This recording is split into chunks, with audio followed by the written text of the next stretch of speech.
leaderboard.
Think you know how today's matches will play out? Prove it with Division 1 pick'ems. Follow along and put your predictions to the test. Each week, you can make your picks for both Valorant and League of Legends, or just stick to your favorite game. Predict the winners of our future matches and choose the players you think will have the biggest impact. Every correct pick earns you points. The more points you score, the higher you climb on that leaderboard. At the top, you'll find prizes waiting for you at the end of the split. It's easy to play, adds excitement to every match, and keeps you connected with the action all season long. So lock in your picks, track your progress, and see if you've got what it takes to top the Division 1 Pick'ems leaderboard.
Think you know how today's matches will play out?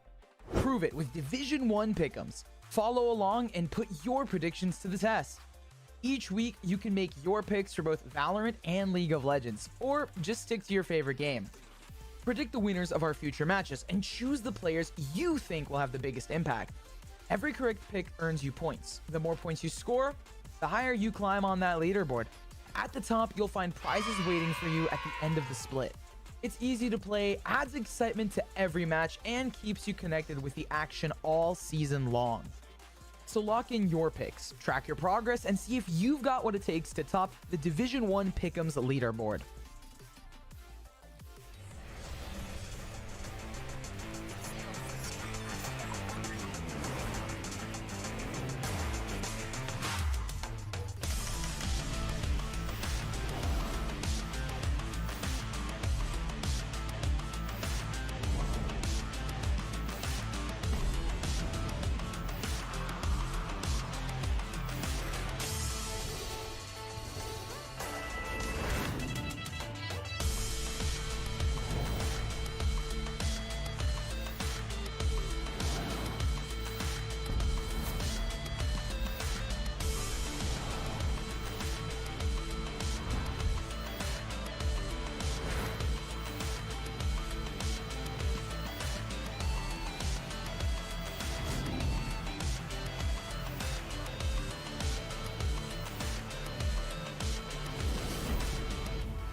Think you know how today's matches will play out? Prove it with Division 1 pick'ems. follow along, and put your predictions to the test. Each week, you can make your picks for both Valorant and League of Legends, or just stick to your favorite game.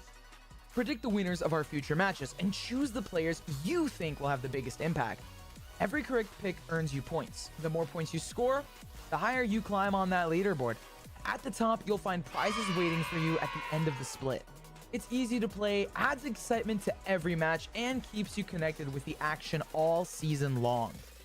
So lock in your picks, track your progress, and see if you've got what it takes to top the Division 1 Pick'ems leaderboard.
Think you know how today's matches will play out?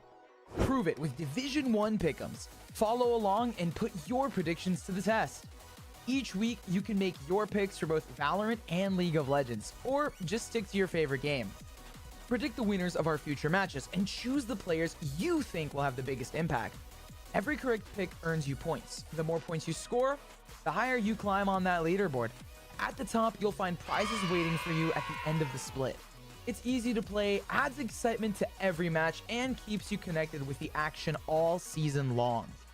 So lock in your picks, track your progress, and see if you've got what it takes to top the Division 1 Pick'ems leaderboard.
Think you know how today's matches will play out? Prove it with Division 1 Pick'ems. Follow along and put your predictions to the test. Each week, you can make your picks for both Valorant and League of Legends, or just stick to your favorite game. Predict the winners of our future matches and choose the players you think will have the biggest impact. Every correct pick earns you points. The more points you score, the higher you climb on that leaderboard. At the top, you'll find prizes waiting for you at the end of the split. It's easy to play, adds excitement to every match, and keeps you connected with the action all season long. So lock in your picks, track your progress, and see if you've got what it takes to top the Division 1 Pick'ems leaderboard.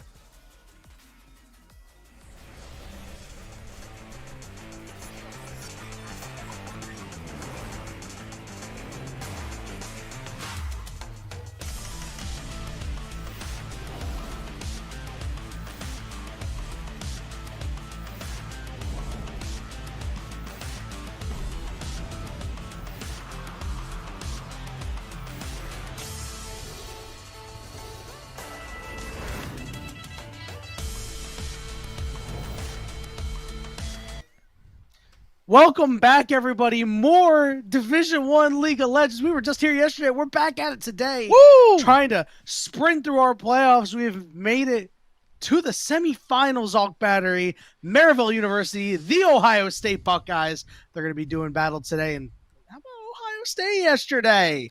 With a little bit of an upset. They're going to need to really channel that energy and then some today. Yeah, there was a lot of upsets. I guess upsets is kind of a weird word to use here, but there were a lot of unexpected results coming in off of yesterday. Not just here in the League of Legends part, but over on Valorant. Winthrop upset by Stony Brook, so there will be no CVAL rematch either. I think that was really cool to see them. So Stony Brook will be playing up against Maryville today as well. I think that's awesome. Unfortunately, their league program did take a loss yesterday, a 2-0 defeat to the Ohio State, who, like you had mentioned, kind of came in as slight underdogs considering the history and what we saw in the regular season. But then we come into yesterday and our quarterfinals, while they may have kind of gone to expectation, I think the fact that we got to see the Ohio State actually step up and play to the level that we had thought coming into the season is really nice to see. No doubt. I mean, we could talk about how Five Fire was really fantastic in that series, and that much is obvious.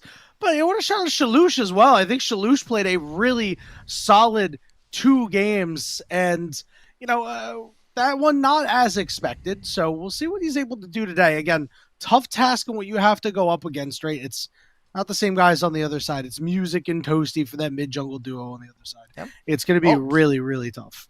Let's kick it over to those rosters, right? These are kind of the 2 matchups that we'll be seeing. This is an old classic North Conference battle between the Ohio State and Maryville University. Maryville coming in as the first seed, the unanimous best team here in Division 1.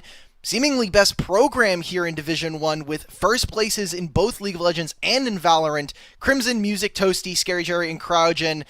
A revolving door in jungle with Music taking a majority of the games, but it seems like they have not quite missed a beat after what was a bit of a slower start to the bit of the season.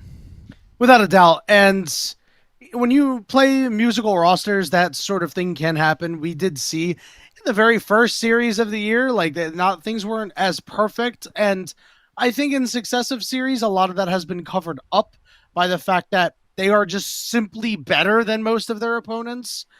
So I don't think we'll be seeing too many issues today. Yeah, and part of that I will say is I think because of the caliber of players we have seen go through Maryville's doors, both in past and in present, they are more equipped to play what is currently considered standard or meta. And a lot of their champion pools are flexible enough here in Fearless, even if it is a best of 3, that it feels like they aren't missing tools. Like some teams here in Division 1 don't have access to certain champions because for one reason or another, their players just can't play the champion. Things like Scion, even things like Unara, things that allow for bottom lane to have a little bit more agency, they're just not available to some of our teams, where I see Maryville as a team that really feels almost as complete as you can get to a full semester. I know that a lot of our teams have been kind of taking this semester a little bit more lightly because they know this won't have any impact on their CLOL championship writings going into 2026, but Maryville are definitely, I think, taking this as seriously as they can and really trying to make sure that they're in form and that their practice is very meaningful, because that has been, I think, the cutting edge for this team, missing out on some championships in years past. That's the one difference when I look at Maryville compared to a team like St. Clair that we saw yesterday. While even Maryville can have their fun moments at times in games, they hate losing. They will be able to pull themselves back together somehow, some way, in order to persevere through any earlier mistakes they may have made in a game. And I think that's the big differentiator that really sets them apart from the other teams in the collegiate space. Yeah, and for OSU, this has been a program that has been around for a while, but have somewhat missed Maryville throughout the years. We did see this matchup in the regular season. 2024 North Conference, Maryville 2-0 them. 2020 Hugh Fest, it is OSU's B team that faces Maryville, and they get taken down in a single best of one. So there's a little bit of history here, and again, we're going to be talking about this in our head-to-head coming up, but Five Fire, the man in the mid lane, a storied history, not only here in collegiate, but playing up against the likes of Maryville for multiple years as someone who has taken part in a lot of Tier 2 and Tier 3 competition. Take a look at how the players have done throughout the Division 1 season. The champion damage percentage, again, it's just because Toasty, he does a lot, but the team around him also does so much. Five Fire, like we saw yesterday, doing most of the heavy lifting. I don't know if he's going to be able to get the same advantages today as he did yesterday. And even if he is, I don't know how well he's going to be able to convert them. When you talk about a Atlas holding up the world, this is the sort of thing that you see. One of the things that we had that we were going to have a question about for OSU was whether or not their bot lane was going to be able to stand up against Stony Brook, because that had been Stony Brook's big advantage throughout the regular season. And OSU, they've had a bit of a revolving door in their bottom lane as well. Even just today, you saw it on the roster graphic before, we didn't mention it, but Ruler stepping in for 5150. I thought that the bot lane was one of the weaker parts of OSU. I thought the top side was doing well throughout the regular season. They had, shown some market improvements. 2M2MC and Five Fire having some standout performances. But against Maryville, you're expecting a more well-rounded roster all in all. And for Maryville, I think as we get into draft here, I think it's very funny that bottom line there, the age between these two. Toasty, former highly rated Fortnite player. Also the fact of the wealth of experience that Five Fire is going to have in comparison to his opponent, but Toasty is already starting to kind of turn heads and bring results to a bunch of teams that he has been on. Yeah, I mean, Toasty hit the round running in like Tier 2, Tier 3 in 2021. He has spent, that's now 4 years when he was 15 playing in Tier 3. I mean, like, that experience is just like, okay, cool. It feels like there's no difference at that point. So we'll see what happens today. The Ohio State University, this bot lane of Ruler and Delight, they're going to have to channel their namesakes if they want to see an Ohio State University victory today. Picks and bans, Mel, Trundle, off the board. Thankfully, those champions are annoying. Mel has been a near permanent ban versus Five Fire early on into the season. A lot of teams recognize we're just not going to give a artillery mage that also prevents long range interaction. Taking that away seems for Ohio State University. They are going to be getting rid of the Rumble and the Nico. It is by and far Cryogen's most played champion, 5-1 on the regular season, and I think one of the main reasons why we have seen MU be so dominant here in Division 1 has been that they are taking a champion like Nico, who is so powerful in the laning phase. Always got to have those powerful lanes. You can control the game so easily when you just have strong laners. I mean, we saw it yesterday in a lot of the early game. You talked about it a lot, how just having pushing waves early on and against champions that can't wave clear as effectively will give you so much purchase. Wukong, going to be the initial lock-in here for Maryville University. Music going to set the pace. Wukong, perfectly fine. I think a fairly flexible team fighter here. It's going to be the Orianna, which we saw Five Fire debut in Division 1 just last night. Currently 1-0 record, but interested to see what we're going to be pairing alongside it. There's not a Nocturne that I think we have seen from Shalush throughout the regular season. Instead, it's going to be the Xin, so decent skirmishing. I am kind of looking forward to see what Maryville are going to look for in response. Looking at Toasty's pool, a lot of Azir immediately snapped up here. Was thinking maybe it was going to be that or something like a Rise, but this time around, instead, we're just going to take a pretty decent matchup for ourselves. Yeah, and just because not too many players really play Azir here in North America, whether it be collegiate or even at Tier 2, Toasty is one of the guys who can really execute well on this champion. We're going to see Crimson get this Scion I do wonder what the Ohio State University is going to pull out on that top side. Maybe we'll see. All right, it's an Ambessa immediately locked in to match that. So we have a lot of power here out of the Ohio State University. We'll see if they can convert. Kind of feels like they want to have a draft that has access to the backline. Azir plus having a Wukong and Sion, to me, reads as a draft that is really hard to break. Your front line is going to be incredible. The disruption that this draft is going to be able to give them, as well as just Azir's massive team fighting impact, unmatched by a lot of the other mid laners. As we get towards the back end of draft, I want folks at home to be thinking about bottom lane pairs are going to be able to either help OSU or kind of continue what MU are showing here. I think a big one coming in is that Caitlyn ban that we might see going through. Also, Jhin 3-0 here for Scary Jerry, and definitely would help out with the range aspect of this Maryville draft. That one getting taken away by the Ohio State University, very much doing their homework. But this does mean that Scary Jerry is like, okay, well, if you got rid of the speed up and you get rid of the utility, maybe I'll just pick a carry and just run you over that way, right? We're going to see Varus come through for Ruler, more crowd control, a little bit of early lane priority as well with the poke that you can put out. So is this going to be a Corki or is this going to be a Ziggs here for Scary Jerry? Because I think a Corki lets them fight a little bit more versus an Ambessa, a Xin Zhao, and maybe whatever melee support that Delight is looking for. Maryville instead opt for more range, so again, building out a solid front line. I think Alistar on 5 would be awesome. I think even a Rel would be great. If they want to try to punish some of the immobile members, Bard is also an option, but instead it'll be the Poppy. Complete denial of what OSU want to be able to do. I think it's an incredibly well-rounded draft here for MU, and for the side of the Ohio State University, I find that you're probably going to have to go for an Enchanter here from Delight, and instead is going to be the Karma. So a little bit of good shielding for some of the melees, some good poke in the lane, but I think that OSU are going to be hard-pressed to find good fights in the mid-game. Without a doubt, Hulk Battery, they're going to need 5 Fire and Ruler to get really strong this game because of the denial that Cryogen's going to bring to the table. I mean, you have such a hard time starting a fight if your Xin Zhao gets stuffed, if the Ambessa isn't able to, Drake Hound step her way back to back lines. Maybe it's just her ultimate and the shockwave. We're going to see how things shake out. Of 3 series between Maryville University and the Ohio State University. The winner will move on. Division 1 League of Legends Finals.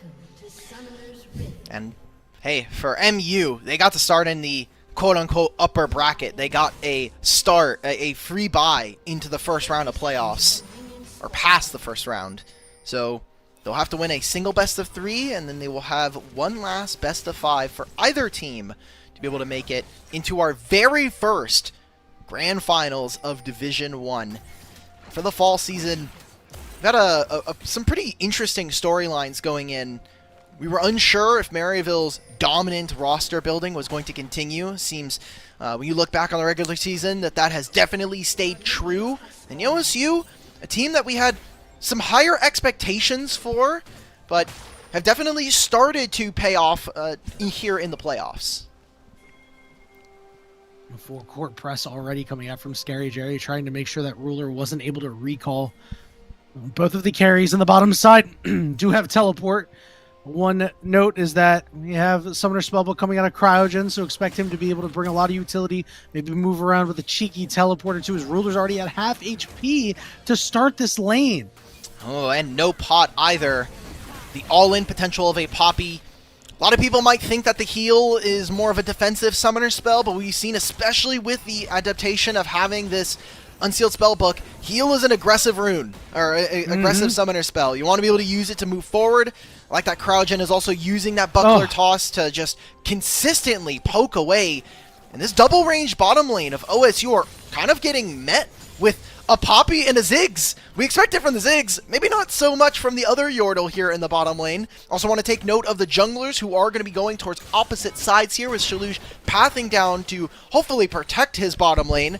But I wonder if they won't even have the time to do so, as by the time he finishes in about a minute and a half, his bottom lane may have to just take a reset, and That is why we do see Ruler take the teleport instead. Heal is in the back pocket if the Light wants to use it. If Shalush decides, hey, maybe I'll skip a camp to try to get there a little bit earlier. That shield already ranked up for the Karma. No surprise, but it's not really doing that much to help. As you can see, they're trying to get aggressive positioning here on to Ruler. Gonna knock him away. Scary Jerry takes a turret shot. Heal is out, but Cryogen is on top of him, burning the heal for himself. Shalush trying to get there quickly. Here we go. He's on top of Scary Jerry. Flashes forward, gets first blood on to Ruler. He gets traded out. Okay, but do they get two? Shot. Yeah, Shalush is going to be able to clean this one up. He gets stunned, but that wind becomes lightning is going to come up real soon. You just got to poke him in the back. Never mind, you'll get the shield. Oh. Okay. He's waiting, because I think a good measure there is you try to destabilize the bot lane matchup even more by having Cryogen be desynced with his AD carry. You see both of the marksman players or bottom lane players take a teleport, they get right back in, a wave that's going to be pushing in favor of Ruler. Whether or not he decides to continue that push, it's 2M2MC and Crimson are going to keep fighting. This is a good matchup early for Mbessa. We've also seen that this matchup has really started to skew in pro play. Sion, after the nerfs to Mbessa, has been winning this matchup even more so than usual. Well, this is going to be problematic for 2M2MC. Music is here, has pulled the wave, but 2MC was able to clear. Did not have a dive attempt there, so good job so far. But that doesn't mean that 2M2MC is going to probably take some damage walking up, trying to pick up some minions. So 2 kills all in all here for Shalush, a single one here for Scary Jerry. Remember, first blood doesn't matter as much because of the changes when we added feats to the game. Does mean that I think OSU are not too unhappy with where they are. It was a death onto Ruler, but you traded the flash from Scary Jerry. That's something that they can revisit. Okay, Tether's out. We're going to get good damage onto him at the very least. But nothing much more than that, as Cryogen will show up and realize, I've left my carry a little bit too long. He's a little bit below half HP. We did see He's Shalush playing Ziggs, bro. My AD carry's fine. Like, this guy is extremely chilling. Crimson needs to be careful. He has no mana. Okay, 200. Oh, this is close. He flashes away. Minions Oh my god. are not able to finish him off. Very, very close. Toying with death. I think I saw 40 HP there from our observers. It was 22? Damn. Okay, damn. That was a pretty low number there for 2M2MC. Crimson's going to stay. The dragon does spawn on the bottom side, but it is Wukong who is heading away from this objective. A ward's going to spot out Shalush as he crosses through mid here. Toasty does get level 6 first, and I think it's a bit tough here for OSU to force much. Maybe they're going to try and play off their bottom lane priority, but Ruler's really low on resources right now, both health and mana. They really want to get this wave under the turret. They don't want to get trapped by someone like the Ziggs. Going around the map a little bit, 2M2MC level 6 did use that public execution. I think that the Ohio State University will be able to wait on Shalush getting big, get his first item, and then start fighting from there.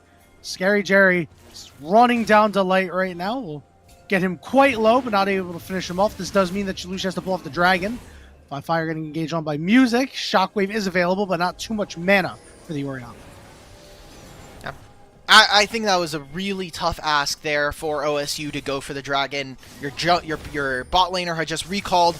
You don't have very much control. Okay. TP comes in from Crouch, and we're just going in. There, Shockwave did a lot of big damage, but Toasty Alex is just able to survive. Now Cryogen coming from the backside, pushes Shalush forward, but Shalush gets the kill. Shielding, trying to get him out of there. Cryogen wants to run him down. Should be able to. Oh, a delight! From Karma, the flash heal shield, and now we're looking for a turnaround on Cryogen potentially. Everybody going in. Shalush still on a sliver, survives. Fire doesn't have much mana, but they're looking to run down Cryogen, misses the Q, and Toasty Alex has health and mana to spare. Fire gets the kill, and Ohio State University up 4 kills to 1.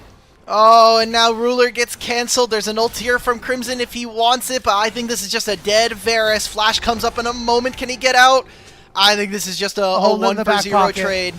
Yep. Oh, yeah. Well, I'm going to say OSU playing incredibly tight here in this game number 1 as we hop right into the replay. A good 2v2 coming on through, even with minimal information. Barely able to squeeze Shalush under that turret. He flashes out, but Toasty is already too low for him to make this play. And I mean, one 5-fire flashing forward, doesn't get the kill on Toasty, but forces him out, and then Delight doing absolute cardio. Big criticism I had of this player yesterday when they were playing that Game 2 versus Stony Brook on the Renata is I think they were roaming just a little too much. And now here we're making good timers, comes mid, matches Cryogen with this TP, and that's great for them. That ends up making even more kills for the Xin Zhao. You can see those Sand Soldiers came up just short. Almost stabbing Shalush in the back, but not quite. 5-fire getting chunked out a little bit. Snows Toasty.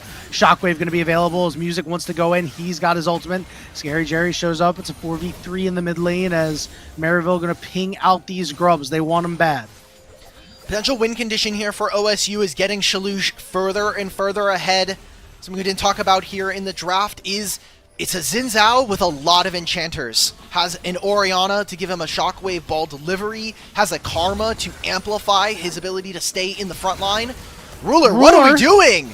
Ruler walks in alone, trying to flash toward his team. Getting some shielding, still alive in the back of the pit, will finally fall. Oh! The Alex serves them all up, and they will be knocked down like dominoes. Ruler cannot enter from that side of the fight. Maryville pounce on it immediately, and a Toasty Alex sweep completely erases OSU from the pit. It's going to be 3 grubs going over to them, and a massive team fight victory for Maryville. The sleeping giants have woken up. Let's go ahead and take a look at that fight again. You just can't be on the weak side here. Why not just go through the Tri-Brush? She's walking head first into multiple enemies. Pretty big mistake there from Ruler. It cost them the grubs and an early game that was going in their direction.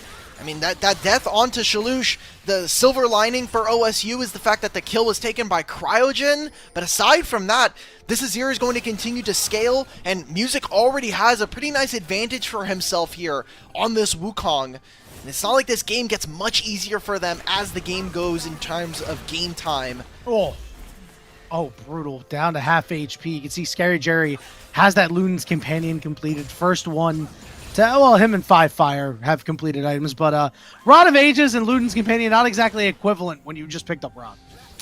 Yeah. Fortunately, there's no other completed item here for OSU, at least from the laners that we are seeing. Oh, Delight shoved into the wall. Fadeaway bomb is there. 2v2 and 2M2MC. Just can't slide around because of Cryogen. We'll be able to get out, but it's a 1-0 for Maryville. And look at the big min wave that they're missing out here. Toasty pushing this in. He'll recall, be able to teleport. He'll have his Nashers completed, I assume. And a big power spike coming on through for Maryville. Like you had mentioned, that completed Ludens for Ziggs is such a big damage amplification. And now you're going to be able to fight with Toasty Alex on one item, a Trinity Force completed for Music. This feels like a really big wake up for the Maryville composition. 2,000 gold lead for them, just past the 10.5-minute mark. We still have a dragon on the table that hasn't been taken, but now on most recent recalls, we're seeing completed items come out for Music and Toasty Alex. Keep an eye out for them. 2M2MC and Shalush have finished theirs as well, but I just don't know what our power equivalency is here. Here we go. Music is going to go all the way in. Double knockups there. Shockwave going down. More knockups all abound. Shalush finds himself alone and will find himself dead at the foot of his turret. 2 more kills for Maryville and a dragon. It's going to be the first dragon of the game at 11 minutes, and think about the snowball that can happen from here. Orianna's going to get outranged by this Ziggs. Kind of the only way we could have seen OSU continue to win is if the top side is able to find any success. If this Xin Zhao had kept their 3-0-1 advantage. If 2M2MC was able to handle the top lane a little bit better. But unfortunately, some things have just fallen to the wayside. That Grubs fight is something that they're going to want to be able to take back. Ruler died twice now to the Scion. I mean, the bottom lane play, and then we can consider the Rift Herald or the Grubs play kind of another one there. So 5-fire now, trying to walk back in, does have his flash, just teleported back into the map, but just walking over vision. Maryville looking to punish. Oh no, yeah, everybody is there. They come from out of the shadows. That was a lot of ultimates. CrowdGen, I respect the hustle. That was 2 ultimates used to find 5-fire. No teleport anymore, and you can see the control that Maryville University are going to exude all over this map. It is completely dark here. Shalush trying to sneak on through. Poppy getting vision on the middle and the bottom side of the map. Scary Jerry's going to freely be able to farm this up, and they're just getting gold here for this Azir right now. Trinity Force as well. I expect this is going to be the first turret of the game falling in bottom lane. Yeah, this turret is just getting absolutely chopped down. You've got 3 grubs, and yeah, there's just so much gold in their pockets. You take those plates, get the last one, 238 apiece for the jungler and the mid laner, 2 champions that are just going to be able to run away with the game with this extra gold they've gotten. 13 minutes into this game, a 5,000 gold lead for Maryville University. No surprises. I mean, yeah, no surprise to see that Maryville are almost undefeated team. 7-0 in series score, 14-1 in game score. Only losing a single game at the very beginning of the season to Winthrop University, who's on the other side of the bracket and will be playing against St. Clair later tonight. But 10-4, a little bit of a shakier early game. Good plays coming in from OSU to punish the bottom lane. But we come back to the ideas from draft. And you look at the builds, a Lethality Varus, who's almost dead at this point, a Rod of Ages Orianna. Who is killing Scion in this game? I'm hard-pressed to find anybody from OSU. I think the answer is nobody, I fear. Shalush versus Cryogen, but it's no longer a 1v1 as Toasty Alex is showing up. Scary Jerry able to get away with that satchel charge. All in all, you're just losing resources on Ohio State University. Tum lying in wait, finds Toasty Alex, who will say, hey, guys, there's a free kill over here. Again, everybody just showing up when needed. Another one there, and they're going to keep the pressure up. Crimson pushes in a bottom lane. He moves into mid. I mean, Ziggs is back now. They're going to try and look for more. They want to try to get this mid-tier 1. They have Ziggs. They have 3 grubs. Should be a surefire turret, and guess what's happening? Azir is getting so much gold here. That is just going to be a through line we're going to be saying for Maryville in this game. Everybody on the Saints is getting gold, getting paid here. Mid-tier 1 and 2 tier 1 turrets solo for the Azir. I mean, you're going to hit 2 items before this second and maybe third dragon. That's a big kind of win condition for this team. You almost outright lose as OSU if this happens. In the last 2 minutes, they've increased the gold lead by 2,000. That is, and it's gonna go up. We're going up and to the right even more. Worse. We're going up. It's our moment. They're gonna be golden. You know, I know. Actually, they are challenger. And they're gonna get Zonias. Most of these players are challenger. They would not be gold players, unfortunately. Well, I mean, they were probably gold players at one point. They probably were, but not today. And as they take their resets here, Yanni, I mean, this is more of the same. We did see this matchup in the regular season. It was a 2-0 for Maryville, a little bit more dominant. Some of the same pain points that we saw from Maryville throughout the regular season has been this bottom lane sometimes in the laning phase can either be too aggressive or misstep a little bit early on. And I think it's really good that we've seen not only Maryville, but Coach Niles, who continues to lead this team from the coaching staff, kind of trying to push this team in the right direction, make more meaningful practice. Shalush trying to find Cryo. Well, Music trying to find Ruler, who's forced away. We have a teleport coming in from Ambessa.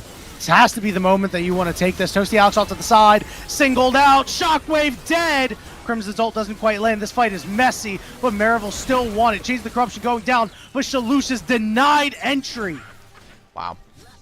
Really good satchel bomb there from Scary Jerry. Pushes Shalush out of the fight. Good pick on a Toasty Alex. That is a meaningful shutdown for them. Only closes the gold gap to 5k in favor of Maryville. But a dragon spawns in 5 seconds. Guess what? Otacon's going to spawn in 3.5. You're going to need to make a lot more good work happen here. There's the teleport coming in from 2M2MC. The flash no longer available for Ruler either. So if you're an OSU fan, if you're a big fan of the Buckeyes, you're expecting and looking for more plays like that to happen. I'm not sure if a play like that's going to happen on the Crimson. He's a little thick up there. They're going to deal some damage, hit the turret a little bit, but all in all, not trade anything for that Mountain Drake. You did get the kill that you wanted, that you needed. It went over to your Orianna, was a big shutdown, so maybe you can be happy with that as Crimson still up here, still mogging them in the 2v1, but it's not going to be a 2v1 for much longer. As Shalush has now realized that he might be in a bit of a bad spot. Toasty Alex doing a lot of damage. He's shoved up against the wall and taken out. Ruler dies solo. Shalush, I'm sorry, still alive for the moment, has now fallen. And look who's in the bottom lane right now. A Rift Herald summoned, a tier 2 taken. We are at 17 and a half minutes, and Maryville have 4 turrets going for more here. Yep, 2MC is just going to die. Another victory. There's victories everywhere right now. They take a mid-tier 2 turret. Music and Scary Jerry just doing their things right now. 5 Fire flashed forward for the shockwave, and it does not catch Jerry. Like, I get why you're maybe looking for it, but because the punish there from Scary Jerry uses his flash, trades that out, as the losing team, you do need to continue making more aggressive plays, but you're going to be walking into an Otacon in 2 minutes with no flash on your Orianna, and that could spell doom. That could just straight up lose you the game. However, we look at the gold. We're seeing an almost 9,000 gold lead right now. The game might already be past salvageable here for OSU. We'll be seeing how Maryville put the finishing touches on this one as we toggle some of the gold and see pretty massive leads across the lanes. Biggest one to me that's standing out is Scary Jerry over Ruler. Yeah, it is. It's brutal. There's no other way to put it. It's 3,000 gold. Hulk Battery, I want to think back to what happened at the Grubs. I want to know what direction this game would have taken had Ruler linked up with the team safely. I just wonder how different things are. Maybe they're not that different, but it just felt like all of the air got let out of the balloon after that play. Yeah, and I guess we'll never know. We're going to see Toasty Alex try to make an engage. Steam's here. Oh! And he does. He has to use his flash for it, but the rest of Maryville University is very happy with that. It is 3 kills coming through for them. Ruler going to get knocked up by the Cyclone down to half HP. Still alive. Admittedly, I'm quite surprised about that. But I have a feeling that's not going to last too much longer as Music is going to drop the Q on him. Scary Jerry's also going to take this turret. Sion is pushing for the last tier 2 in top lane. Maybe even just joining his team. Azir's going to recall teleport in with this wave that's coming in through mid and OSU. 5 seconds before Solution 5 Fire. Is this MU going to be looking for another end? Crimson's assuming the position here, right in between. Doing not that much damage to either of those turrets. He's got a flash out as well. The defense is here. Can they make it happen? You've got a shockwave available and it lands on a couple of members. Scary Jerry just barely able to escape while Toasty Alex cuts down 5 Fire. 2MC gets stunned against the wall, and the defense will fail for the Ohio State University. Maryville University is far too strong. Toasty Alex somehow still lives through this. We've got a teleport coming in from Scary Jerry. A new challenger approaches as Music slides in, slides out, gets the kill, and Delight will get finished off by Cryogen on the backside. GG, Maryville up 1-0. 20 minutes 35 seconds, 23-6. This is a dominant game coming on through for Maryville. As 8-1 on this Azir. Scary Jerry, though, I will say, had a pretty big impact in this bottom lane alongside Cryogen. Looks like that's not going to be the end of the game here. They're going to continue on. Maryville didn't respect the death timers from OSU, so end up stalling this game for a few moments longer. Scary Jerry stepped in the fountain, man. He could have ended that game with short fuse. Let's take a look at the replay from this last fight as 2MC desperately tried to get it. Well, this is, again, a thing that we were noting right before they went for the play. I thought it was a bit questionable for them to look for the end, maybe expecting that their gold lead was going to carry them a little bit more, but Scary Jerry was starting to run out of mana, and more importantly for me, there was just death timers that were coming up that were going to stall again. 5 Fire respawn, died, and I mean, for OSU, they cleared the minion wave and stalled the game long enough that they get at least another attempt. But here's the problem. An Otacon is up, and when we come out of the replay, I expect that Maryville are going to be grouping around this objective. Well, so are the Ohio State University, but the problem is you're going to lose. You just cannot win this fight. That's it. Shalush desperately trying to escape. His Music is spinning around menacingly, trying to cut down the rest of the members. He's going to be able to catch Ruler. Pushed away by Cryogen, but Cryogen says, I will pick this one up myself. as we're going to curve the Scion in. Scion driver landing flush onto 5Fire as they will all fall at the steps of the fountain. A triple kill for Toasty Alex to end the game. 12, 1, and 8. And this time, Maryville has won game 1. Yeah, you know, it only took 2 minutes afterwards, but, you know, we'll take that. I'm sure Coach Niles is going to have some unique punishments for the boys back at home. If you don't know, yeah, make sure that you're staying tuned on all the Maryville socials. You get to see them either the run in the lap, maybe they don't get to take action in on the pot roast, or some other unique ones, but a pretty clean game, all things considered, there for MU as they continue their domination here in Div 1. Yeah, I mean, that early game, certainly a little bit too much dip on the chip at times, maybe doing a little bit too much, but yeah, it was that Grubbs fight that Toasty Alex really just, it's like, guys, I will deliver us the game on a silver platter. We will go ahead and we will take the victory. Well played there by Maryville. The Ohio State University on their last life, down 1-0 in the series. We're going to go ahead and take our break, and when we return, we'll see if they're able to battle back. We'll see if they can force Game 3 somehow, some way. Think you know how today's matches will play out? Prove it with Division 1 pick'ems. Follow along and put your predictions to the test. Each week, you can make your picks for both Valorant and League of Legends, or just stick to your favorite game. Predict the winners of our future matches and choose the players you think will have the biggest impact. Every correct pick earns you points. The more points you score, the higher you climb on that leaderboard. At the top, you'll find prizes waiting for you at the end of the split. It's easy to play, adds excitement to every match, and keeps you connected with the action all season long. So lock in your picks, track your progress, and see if you've got what it takes to top the Division 1 Pick'ems leaderboard.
Think you know how today's matches will play out?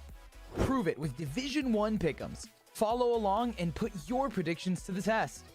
Each week, you can make your picks for both Valorant and League of Legends, or just stick to your favorite game.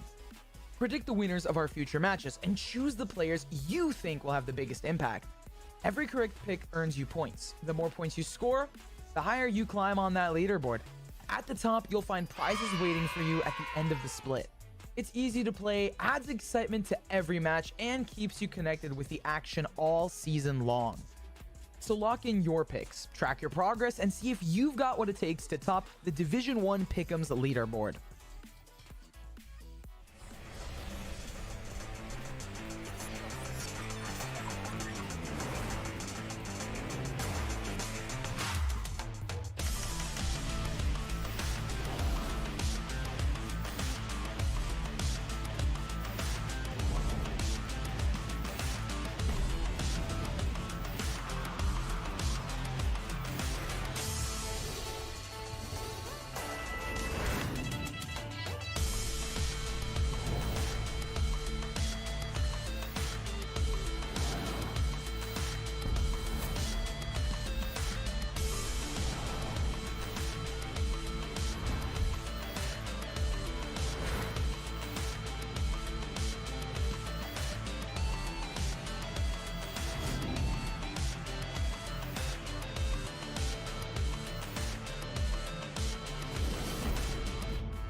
Think you know how today's matches will play out?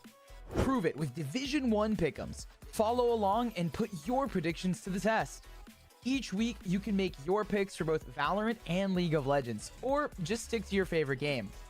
Predict the winners of our future matches and choose the players you think will have the biggest impact. Every correct pick earns you points. The more points you score, the higher you climb on that leaderboard.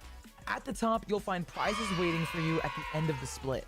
It's easy to play, adds excitement to every match, and keeps you connected with the action all season long. So lock in your picks, track your progress, and see if you've got what it takes to top the Division 1 Pick'ems leaderboard.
Think you know how today's matches will play out? Prove it with Division 1 pick'ems. Follow along and put your predictions to the test. Each week, you can make your picks for both Valorant and League of Legends, or just stick to your favorite game. Predict the winners of our future matches and choose the players you think will have the biggest impact. Every correct pick earns you points. The more points you score, the higher you climb on that leaderboard. At the top, you'll find prizes waiting for you at the end of the split. It's easy to play, adds excitement to every match, and keeps you connected with the action all season long. So lock in your picks, track your progress, and see if you've got what it takes to top the Division 1 Pick'ems leaderboard.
Think you know how today's matches will play out?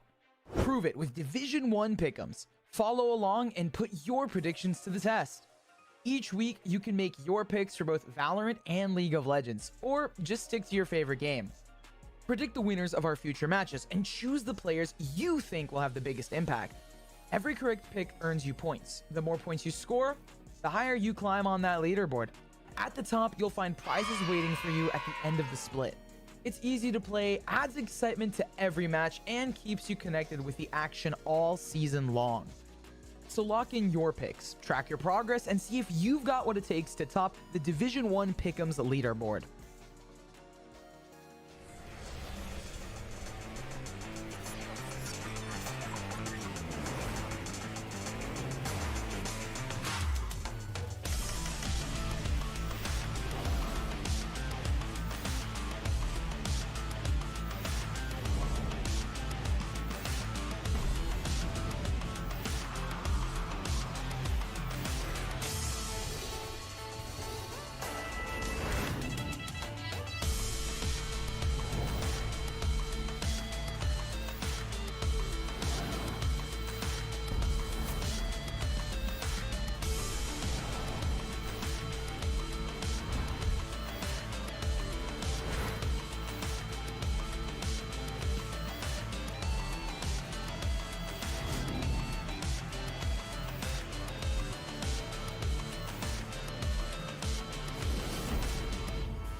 Think you know how today's matches will play out?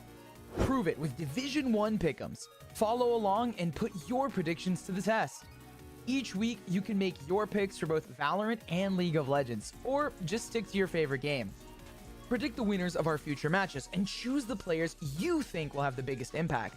Every correct pick earns you points. The more points you score, the higher you climb on that leaderboard. At the top, you'll find prizes waiting for you at the end of the split. It's easy to play, adds excitement to every match, and keeps you connected with the action all season long. So lock in your picks, track your progress, and see if you've got what it takes to top the Division 1 Pick'ems leaderboard.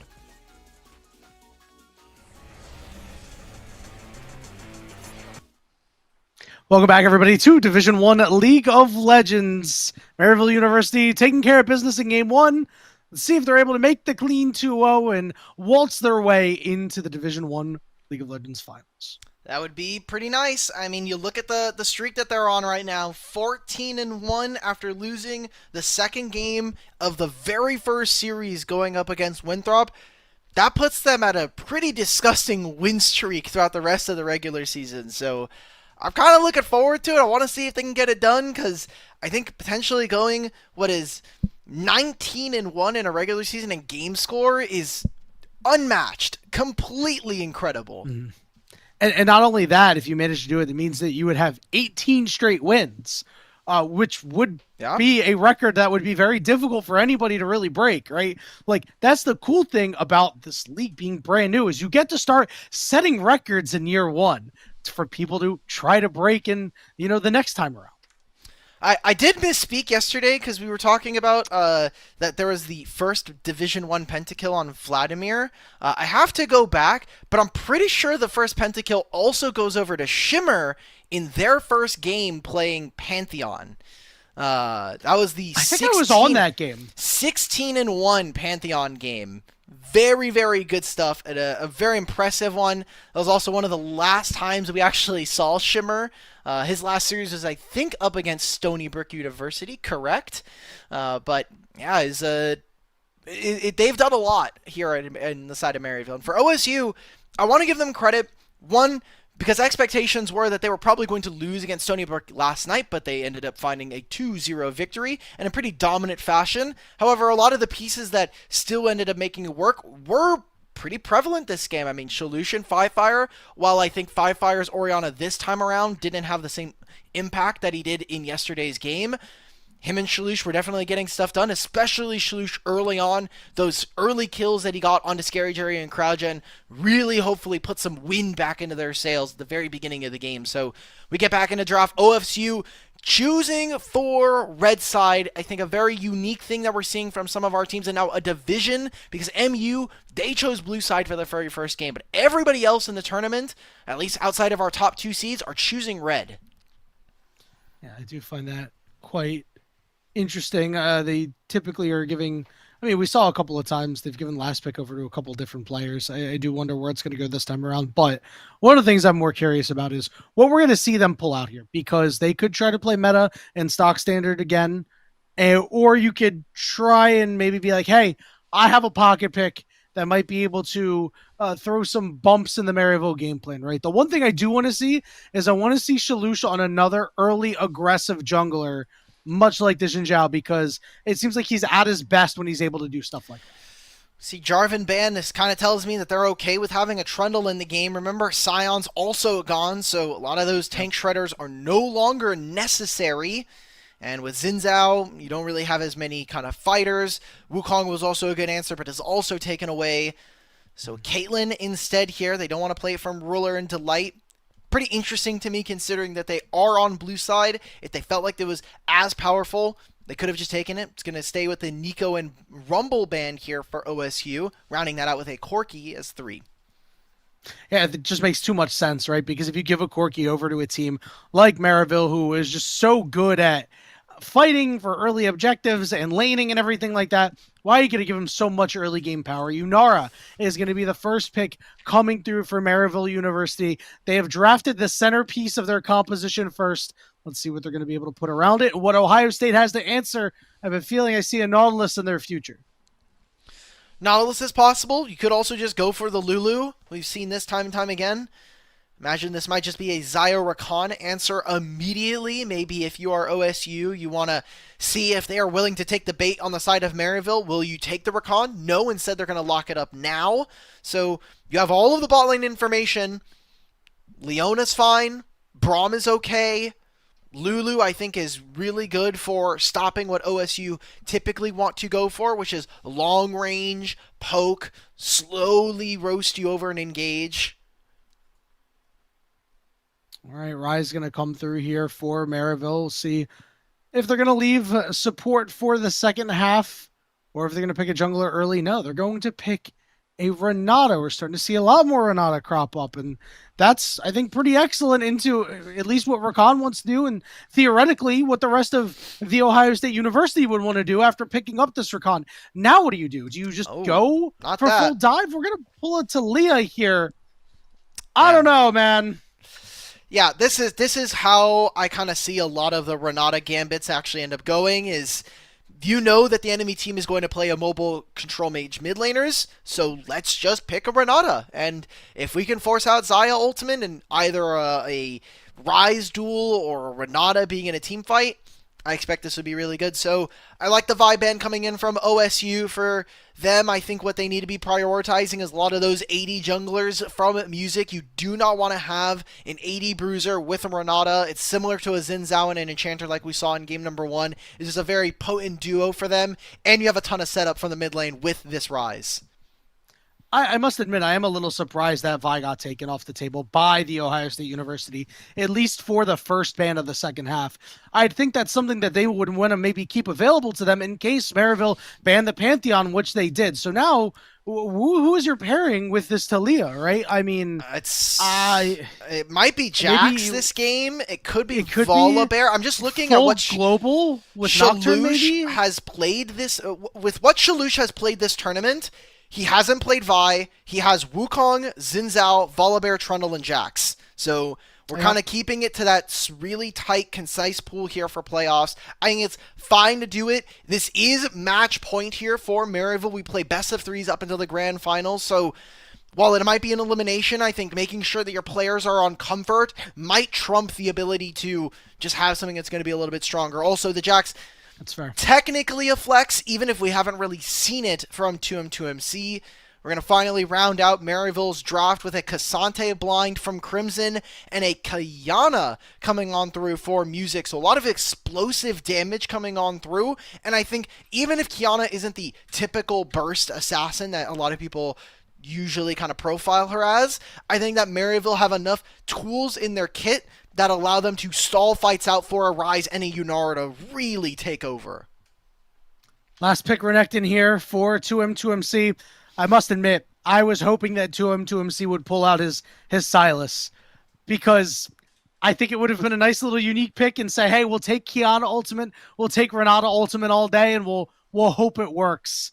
Renekton is fine. He's a solid champion. I don't think you're going to get as much game-winning value out of the Renekton as you would a Sylas, given what you're up against. Yeah, you're a Renekton playing into Renata, and even this matchup into Cassante is really, really tough. Even with the changes, with some of the nerfs that Cassante has received over the year, it is just a very tough matchup to get a meaningful advantage of, and Cassante kind of does what your champion does, but in different ways. Like, Renekton can be a strong duelist that can take out the enemy AD carry, but Cassante can just wholly remove an entire champion from a fight. So I need to see OSU play some of the best laning phases that we have seen from them, and you won't have the assistance of your jungler in a lot of instances. This is going to be a Jax that is trying to either farm up a lot of gold, try to get through 2 full clears of their jungle camps, or be more of a skirmisher in the mid game and try to find Music in his jungle.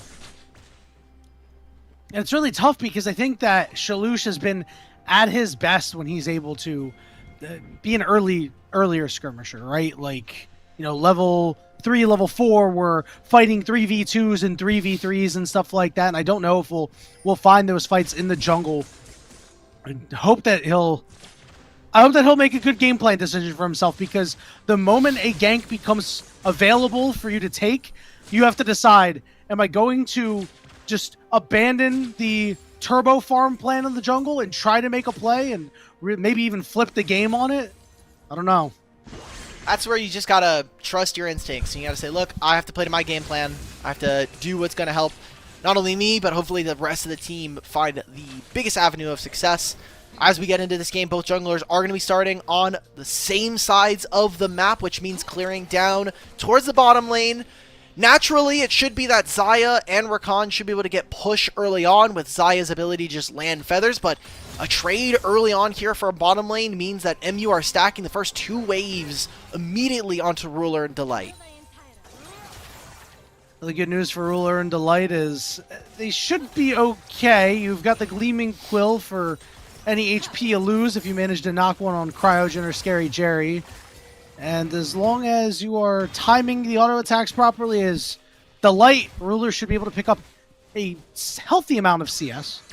This is an interesting choice. We didn't note this from the Summoners. The Runes. Oh, Toasty. This is a problem. Yeah, 5Fire is in trouble. He flashes away. Toasty Alex will be forced to walk away as Shalush is showing. He's going to flash. Nope. Okay. Good punish there from Shalush. Uses the leap strike forward. Means that both mid laners will be down flash. What I was going to note earlier is that Rakan taking Glacial Augment here. Only useful if he actually gets down the crowd control. And that slow field, the damage resistance that you get is okay, but I don't think it's super meaningful. Shalush going to look for flash. There we go. Yes! That's first blood for OSU. Well played by Shalush, but he has a problem. Look where Music is. Invading the bot side of this jungle, knows that there's going to be so much to pick up. He's going to miss out on a huge portion of these jungle camps for himself. That kill, 300 gold, is not going to be worth the same here for Qiyana. Wonder if Music goes for even more. He knows that he has priority from his bottom lane. 5Fire is going to move first, however. It is level 3 Talia. Here we go. This is your chance. Music will be forced to flash away. If it's only a blue buff, it's manageable. But here comes Toasty Alex, and Shalush is not close yet. He is just now getting to that tier 2 turret. Ruler taking so much damage. Heal forced out from Cryogen. Knockup is there. But again, Ruler can't really get in. Takes another chunk. And instead of going for more of the jungle camps, Music ends up landing a single Q down onto Ruler. Gets him pretty low alongside his bottom lane trading. So Ruler's going to finally pick up this wave, but the 2v2 from Maryville, they're trying to play to their strengths, trying to play to kind of the tempo of their own drum right now. Just beating on Ruler and Delight here in this game and in this series. Oh, 5Fire. Yeah, 5Fire got rooted. Music got shoved away. Maybe 5Fire can dodge out. These Q's not quite. Music hopping in, taking him out. That was a good play, a very clean one there, using the auto lock on the Q. That a little bit extra range finds 5Fire, so a kill going over to Music. This Qiyana starting to get ahead. Hasn't recalled yet, Shalush has, but Shalush also only has a kill to his name and barely a jungle quadrant taken for himself. Even in gold right now, all things considered, but you look at what the jungle camps are left. Music finishing his Gromp. He has Wolves, he has Raptors, and he'll have a respawn Krugs. So he's going to shoot up about 600 gold ahead of his opponent. And that could mean potentially finishing his Profane Hydra just that much sooner. Yeah, it's really tough because if Music didn't get that kill in the mid lane, like if that kill doesn't happen, then we're talking about like, hey, okay, Shalush lost a blue buff for that gank in the mid lane that he had, that kill, and all things considered, not too bad, but this just means that Music is able to keep pace on him, be the one who just set the pace, I should say, and really be ahead, and that means that in some of these fights is going to be a little bit more impactful. So Crimson is still stepping up, but meanwhile, things are going on in the bot lane. Cryogen is bleeding out and will fall. Ruler will survive for the moment. Scary Jerry's going to tag him after resetting turret aggro, and he'll flash away himself. It'll be a 1-for-1 in the end. Yep. Ruler will miss out on a big portion of that wave. Will also have the wave pushing away from him, so this will be an advantageous moment here for Maryville. Cryogen will also teleport, be able to teleport anywhere he wants. We'll have Grub spawning in a few moments here. Dragon is something that could go on. Top laner's dueling though. All out got used. 2MC is going to have to put on his fancy feet. Minions doing a lot of work. He's going to flash forward, heal up a little bit. He slices, but it's no dice Crimson gets the solo kill and Feet of Warfare for Merrick. That was such a close fight there. Crimson abusing Fog of War. If 2M2MC had vision of the brush, he could have found that kill because Crimson had missed a Q, a very important ability in the middle of that fight. But because he doesn't have Fog of War, because he has time to wait for his Q3 to come up, Crimson punishes him and finds that kill, solo kill going over to this Cassante, and Feats of Warfare now being completed by Maryville University. Cryogen looking to walk up a little bit, but Ruler wants to go after Scary Jerry. Gets a fair amount of damage in. Here's 2M2MC on the bottom side of the map right now as they really want this dragon. Knock up onto Cryogen. He's all alone. He has nowhere to go, and Ruler gets his second kill of the game. Oh boy. Good catch. Cryogen now 2 times in a row. He'll be able to teleport when he's back up, so not as punishing, but that's kills and that's gold going over to OSU. And to one of the members that has been under a lot of pressure in not only just this series, but the season as a whole. Ruler switching in and out with 5150. Both bottom lane pairs, doesn't really matter who they send in, not finding as much success as OSU would love to have. See an invade going on towards the Raptors thanks to the mid priority of Tosi, but this can turn into a 3v2. Wants this. Knockups there, stuns there, 5 fires there, and Music gets taken out. And Cryogen had moved bottom lane TP's mid, and he's too late for this play, so Maryville not able to play for these grubs now. They've already moved Scary Jerry up. 2M2MC has teleport. Crimson Fire doesn't. Stepping forward. Hang on. Now Cryogen caught again.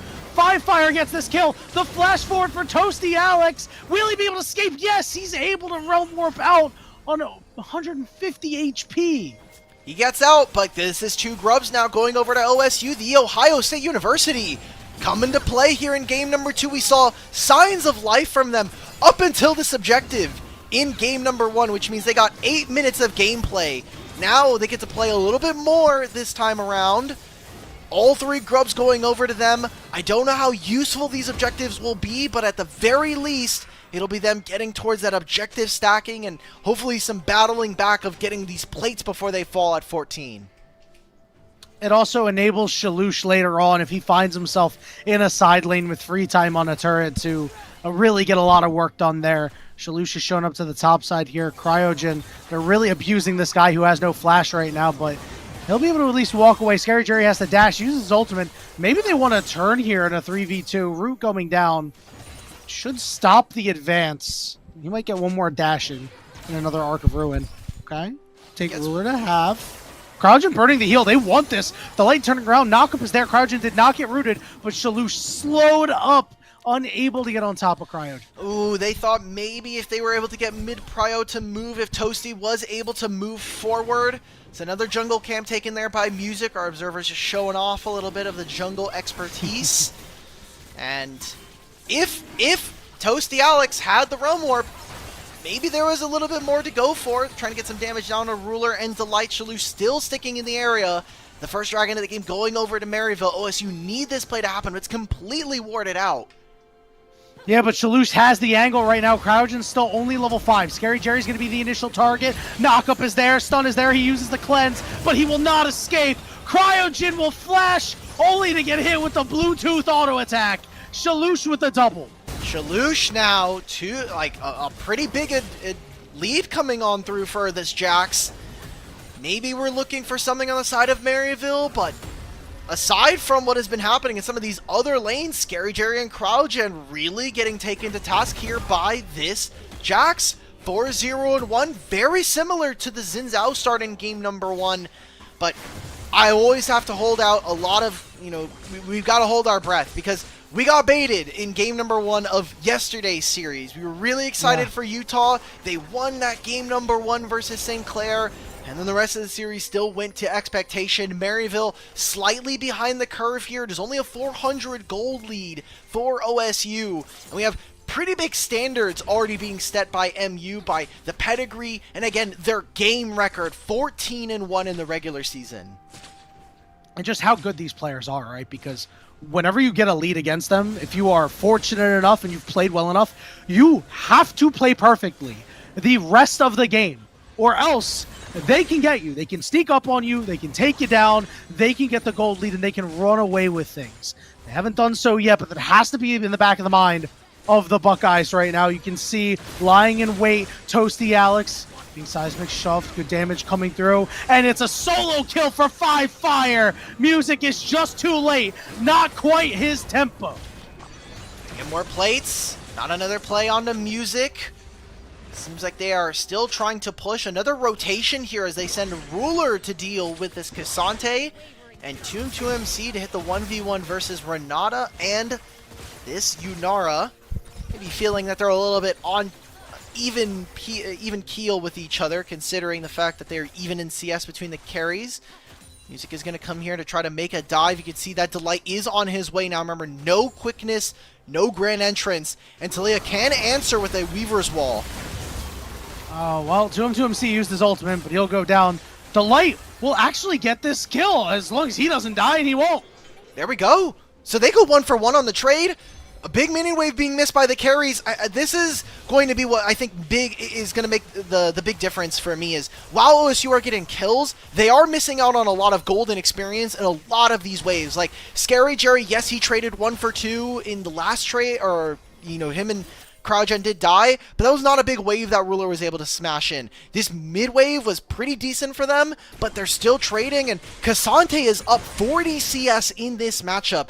We haven't seen a plain 5v5 quite yet.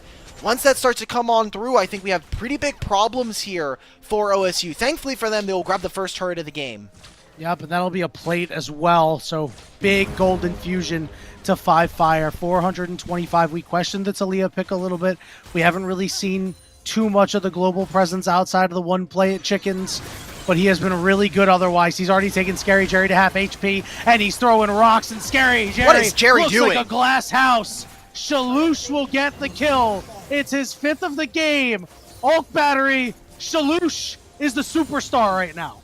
Oh yeah, this guy is popping off, and he was not even the starting jungler. Him and Sigma Kit and 49 for this team were splitting time. Shaloosh finally steps on forward as the main jungler, and we're going to keep going. Not too much being found onto Crimson. Why is Jerry there in mid? Like, we're dueling enemy mid laner. I can see the idea, but that is one where Coach Niles and the rest of the team have talked about fighting with a numbers advantage.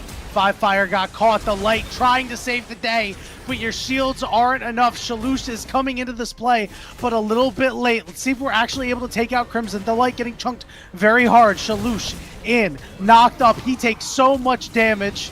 He will be able to stun up Crimson. There's another knock up onto him. Health bars are starting to get low. Now it's Ruler. It takes a village, but they find Crimson. Everywhere that Shaloosh is not, that's where Maryville just needs to find an advantage right now. They took the bottom lane tier 1. It seems like they're going to be trading here as well. But OSU are getting that gold. Talked about it being a potential problem point for them, but they just got 2 turrets. Toasty might die here. Okay, Shaloosh will have to hop out. Wait a minute! And Jerry! Greedy back! Jerry! It's just disrespectful. Hold on, yeah. Ruler in a little bit of trouble. The pull back, the flash away. Toasty Alex! Toasty! Bleed up, but Shaloosh cleans it up. And Cryogen's going to be the next target. Music is on his way. Shaloosh does not have mana. He cannot hop away. He will not get rooted, but he will not be saved by Delight. Teleport coming through for 2MC, but it's being matched by Crimson. 5Fire's on the way as the light is running out of HP and fast. It'll finally fall. It's a double kill for Music. This could be the problematic fight. Cryogen will start bleeding out, and he will fall. Music on the other side, unable to stun 5Fire as he will use his ultimate to escape. But 2MC will not be able to escape as Music and Crimson will shut him down. Finally, a fight that feels like it goes in favor of Maryville, but OSU are really making them work for it at this point. The gold lead very much in their favor. I mean, it's 600, going to be equalized now with a turret that comes through for Maryville, but I love this. I love that we're kind of constantly swapping in the gold leads here. We're seeing more and more advantages, and OSU are getting really good fights. I think Maryville are either a little bit lazy, either they are disrespecting their opponents, whatever it is right now, it is slowing this game and giving OSU some much-needed breathing room here in this series. Going to be the trade of the return for Dragon, and I like this for the side of the Ohio State University. There's an elephant in the room that we have not addressed. I would like to point out the level differential between the jungles on Maryville and the Ohio State University. It is a 3-level difference. Shalush has had to be active on the map because of the oppressive way that Maryville plays, and he's punishing the over-aggression, but that means he hasn't been able to pick up these camps. Was Kraujin in a bit of danger here. Bit of fog of war in his jungle. We have said this so many times this game, Hulk Battery. It's another death for Kraujin, but Ooh! Music! The supreme display of talent, and it's fully on display. He finds a kill. Shalush and friends might be in a bad way. He's going to hop over the wall and try to face the Music, but guess what? Crimson hops over too. Shalush will fall. Delight will be able to escape, but Maryville take the fight. All right, fans, everyone who's watching, let's bookmark this moment. 17 minutes, this fight around the red buff. Is this the turning point that Maryville used to finally put their foot forward in this game? Because that's another 2 kills. Shalush is 6-2, but look at the jungle CS right now. That is up 60. Those are multiple camps, and Music really trying to spread his influence right now. Music has taken this game into his own hands and is doing everything possible, but he gets shut down. 2M2MC will die in turn to Toasty. But look at what this does for the map right now. I mean, finally it feels like OSU don't have an overwhelming numbers advantage elsewhere on the map. Music's going to spend his gold. That'll be a shutdown going over to this Renekton, but this Renekton is also behind, so it's merely equalizing. Kraujin getting caught out. Toasty's not in the area. Exhaust got used. He still has heal. He's going to use the hostile takeover.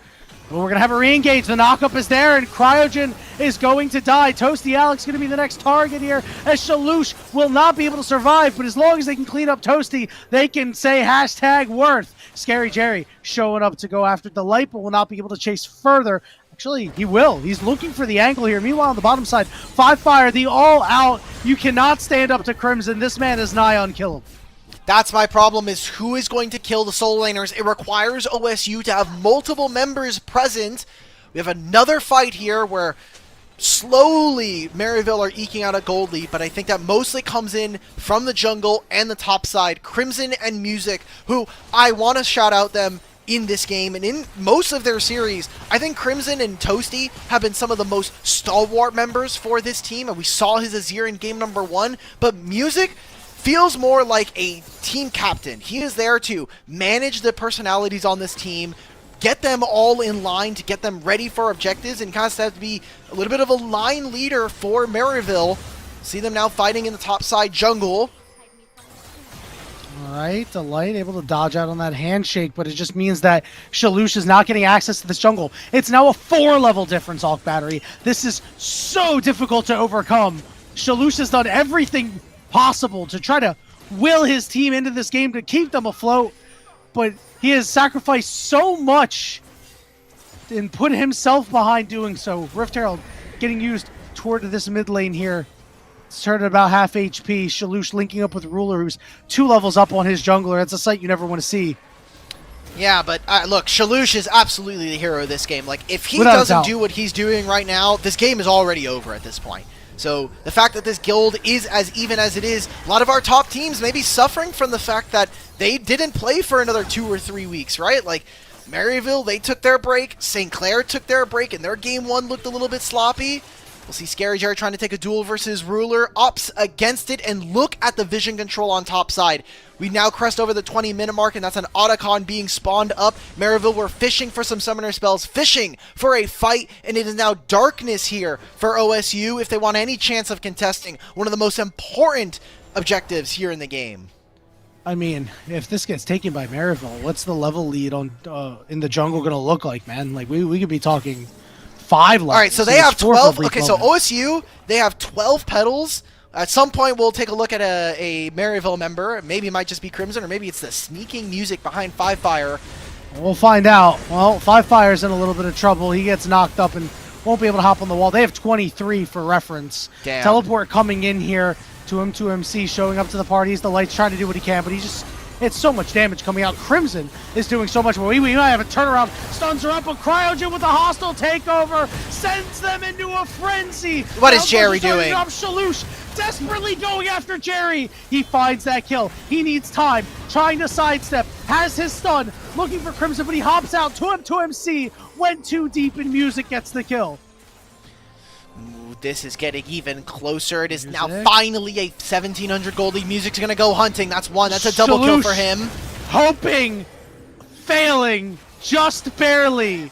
The level difference actually mattered there.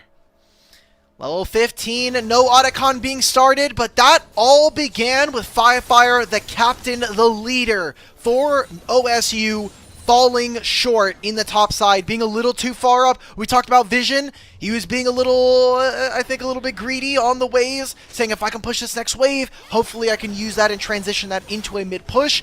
Ends up getting punished, taken down, loses his flash, and now opens up for Maryville to come right back out onto the map. A lot of their wards have fallen off. There's another wave pushed by this Talia, and no control whatsoever here for OSU around this Otacon. Firefire, a greedy back. That means Music's got the angle. He's trying to survive, trying to get to the rest of his team. Music in hot pursuit. Supreme Display Talent only catches the light. But Firefire, handshake. What are they doing? He's still alive. He stays alive. Shaloosh cleans up Tube and Toasty Alex on the backside. Now 2MC getting run down by Scary Jerry. They're going to have to pick a decision in this fight. Ruler is on the way. 2MC looking to cut him off. He's going to drop his ultimate. Toasty Alex is golden. The change. We're going to go low for Scary Jerry. It's a double stun. Shaloosh is taking over this fight. 4 for nothing. 4 for 1, I should say. Ohio State University. OSU are doing it. The Ohio State might be able to give Maryville their second ever game loss of Division 1, but Maryville are really making them work for it at this point. The gold has been so even. I really hope that either the socials people or someone is able to get us a gold graph after this game, because it is going to be incredibly tight for such a large majority of this game. We are 23 minutes in, and we have barely seen even a 3,000 gold lead, much more than that. OSU, after a lot of back and forth, after 2 Firefire deaths in the top side, ends up grabbing the Otacon for themselves, and will only have third Drake available. A infusion of life, perhaps, into the Ohio State University squad. It's a minute gold difference, as has been mentioned. It's Music versus Shaloosh. These junglers just taking over for both of their squads. What's going to be the difference? Is it going to be the jungle?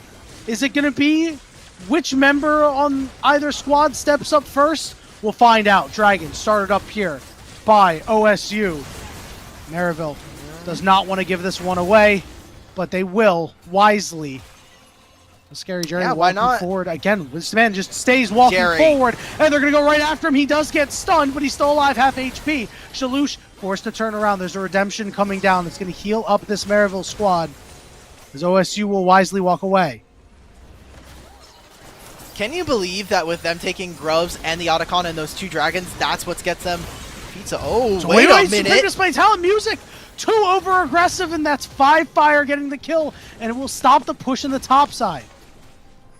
I don't want to believe, not to the discredit of OSU, but I really don't want to get my hopes up, because it feels every time we talk about a team getting an advantage, something happens, we end up throwing it, and a lot of them, I will say, the mistakes are coming from Maryville. They're the ones that are over-aggressing. They're the ones that are positioning themselves to give OSU back a lot of these plays, and congratulations to the Ohio State. They're the ones that are actually punishing, but if your opponents are giving you these options, we have to be investigating why Maryville are doing this. I mean, Scary Jerry in the last fight around the top side, he blast cones into 3 members and dies almost immediately. This Jax is ahead, and this Talia is warping the terrain of fights, similarly to her companion in the Xayah. Yeah, the spot lane of Maryville has not played very well this game. It seems like Cryogen has cleaned it up a little bit, but Scary Jerry has yet to do so. Crimson showing up to the mid lane here. He's going to get rooted, but they just don't do any damage to this man. They are starting to chop him down. He's at half HP. The Light used his ultimate, but got rooted. Scary Jerry still alive. Will he fall? Yes, he will. Over on the other side of the fight, we have 2MC going very deep. Shaloosh is full HP, looking for the opportune moment. Firefire still alive. Everybody's still alive on OSU. You should take that as a win, but Shaloosh says, I want more. I want to take over the game. I want to be the guy. Can you do it? He's going after Cryogen, just ignoring Crimson. We have a teleport to the backside coming in from Toasty Alex. Shaloosh getting the stun down, but he gets knocked up. Here comes the bailout, and you can't get bailed out. There's Crimson. 5Fire with his ultimate. It's a 3v2. 2MC still alive. Won't get knocked up. Delight starting to join the fight. Toasty Alex is sequestered from everybody. Delight gets the kill. Shalou still alive. He goes golden. Supreme today. Talent misses. It hits no one. Music dies. Crimson the last one standing. Can he make a miracle happen? Will he be able to find anybody? 5Fire still alive. Health bars blinking. And OSU survives. Finally, a 5-on-5 team fight, and finally, I feel OSU are confidently in the lead. They shoot up to 4K up. They'll move into mid lane. They'll move into bottom lane. And The Ohio State University are dominating now here in this game number 2. 5150 last night told us in the interview that it was going to be a quick 2-0, but not with this kind of play right now. Scary Jerry will hopefully be able to pick this kill up on a 2M2MC. The exhaust will go over as well, but that's a big win here for OSU. Yep, and it's still gold positive even though he died. That is huge. The problem is he's going to be down for 40 seconds. This could give Maryville the opportunity with the man advantage to force this Baron. You can see pings are on it, at least for wards, maybe even that crab. And to take it against the most dominant program here in Division 1, 7-0, first place in both League of Legends and in Valorant, it would be a pretty big upset to see OSU finally find a win. They got 2-0'd in the regular season to now here with Ruler and Delight, with OSU on the verge of finding their first game victory against Maryville in their entire program's history. This would be momentous, especially in the semifinals. This game goes to show you never know what could happen. If they take this, they could even take the game 3. We're starting to see this Baron get aggroed. 5Fire throwing rocks at it, pissing them off a little bit, and it's going to go after Maryville. Now the problem is this bottom lane needs to be equalized. 2M2MC trying to do his thing. Music coming through because this top side of the jungle is very dark. Scary Jerry and Crimson over on the weak side. They're going to attack the weak side, but Toasty Alex shows up out of nowhere. And look who's going berserk. Music! Shaloosh was the 6th member of Maryville. He's got to try to do something in this fight, but he can't. He gets all outed, and he's going to be all alone, and he will die in the jungle. And the hopes of OSU may have just died 28 minutes in. They're going to move towards the Baron here. Superior map play from Maryville makes the map happen and makes the play available, as 2M2MC with no teleport wasn't able to join that fight. They try to turn on to Crimson, but he stalls in, and that huge flank from Music over the wall catches Ruler and ends any chance of OSU contesting for a Nasher. Yanni, we are back to a 1,000 gold threshold between our teams. I'm going to love this gold graph after this game. And now OSU find themselves a little bit more on the back foot. A dragon will be spawning, and I don't imagine it will be their turn to contest. The gold graph reminiscent of our time on the LPL, my friends. We will see one heck of a gold Super graph. even, by the way. Yes, it has, but we've also swayed quite a bit, especially in these last few moments. There is a jungle, there is a Flame Horizon happening in jungle, and it's only a 1,500 gold lead here for Music. So I think that is incredibly impressive. That speaks to the gold lead that Shaloosh has. Ruler smashed and completely annihilated, wiped off of Summoner's Rift by Music and Cryogen. And that's right before the Dragon. I don't think I said it was not their turn to contest, and now they'll lose the Dragon, potentially even the play, maybe a Blast Cone trick coming on through from OSU. They're going to opt against it, and now they're going to lose on 2 waves, mid and bottom lane. Handshake there. Shaloosh has to hop away. Teleport going to be used by Toasty Alex here as they want a siege. Crimson has the wave in the mid lane as well. Music looking to sneak in from behind. So is Toasty Alex and friends. Here's a big problem. There's the ultimate over the top from Renata. Shaloosh goes golden, but he will fall. A double kill for Toasty Alex. Damn. Great thumbs up, and that might just be the end of the game. They have no grubs, but guess what? They've got a Baron, and they've got another mid wave and another bottom lane wave to play for. Maryville, this was an incredibly close game for OSU, but with superior play around the Baron, find themselves back in the advantage. The siege is on. The first Nexus turret has fallen. 2M2MC says, guys, we must try. We must fight. But they will fall. The siege minions still up. 5Fire getting rooted, losing some HP. They're trying to keep Maryville away. Crimson recall, but he's got a teleport, and we've got a new wave up. coming in. 5 Fire and Ruler, the only ones. Here comes the light, but the Nexus is exposed. Music comes in, he chunks out Ruler. Big damage back. Nexus exposed. You're strong, OSU, but your arms are just too short to box with God. Maryville University going to the finals. Both Maryville programs, as over on the Valorant side, a 2-0 over Stony Brook, a 2-0 versus OSU here today.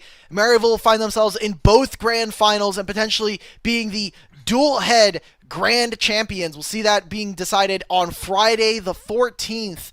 But, damn, my heart goes out to OSU. They really played a lot better than their seeding may have indicated. At the end of the game, at the end of the series, they are they went 3-4 in the regular season, 7-8 in game score, and they almost gave Maryville their second ever game loss. They were so close. I guess my question from game 1 was answered. What happened if that fight of the Grubs didn't go that way in game 1? Well, you might get a game like this because it kind of similarly happens.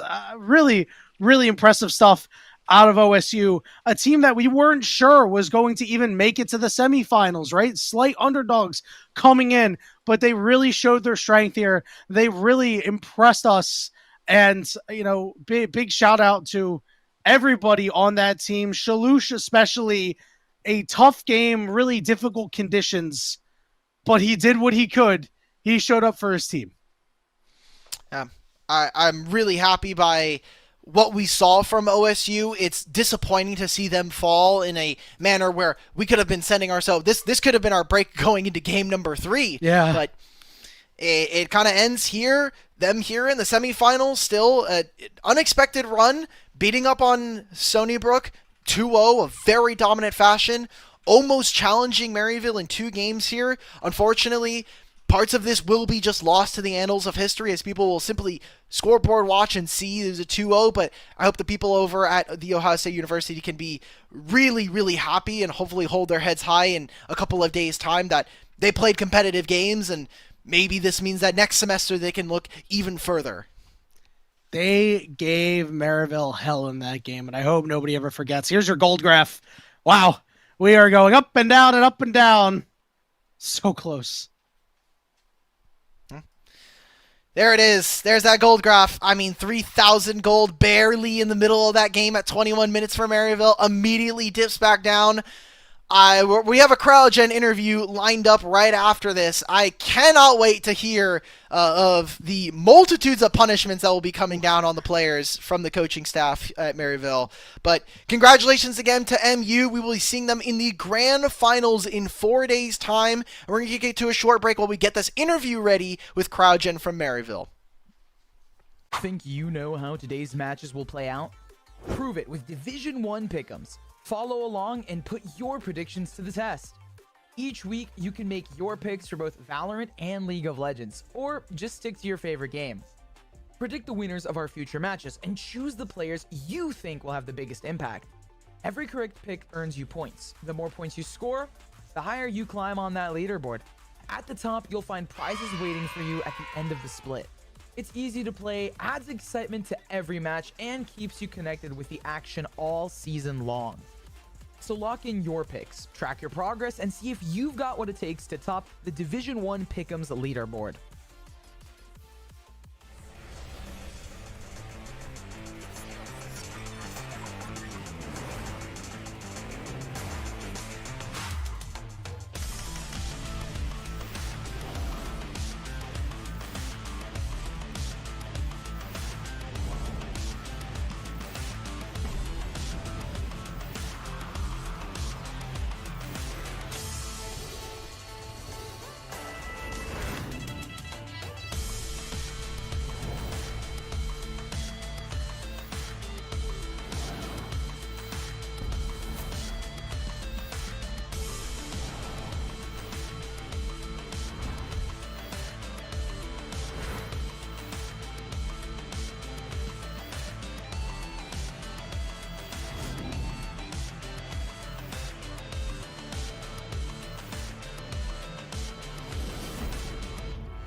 Think you know how today's matches will play out? Prove it with Division 1 pick'ems. Follow along and put your predictions to the test. Each week, you can make your picks for both Valorant and League of Legends, or just stick to your favorite game. Predict the winners of our future matches and choose the players you think will have the biggest impact. Every correct pick earns you points. The more points you score, the higher you climb on that leaderboard. At the top, you'll find prizes waiting for you at the end of the split. It's easy to play, adds excitement to every match, and keeps you connected with the action all season long. So lock in your picks, track your progress, and see if you've got what it takes to top the Division 1 Pick'ems leaderboard.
Think you know how today's matches will play out?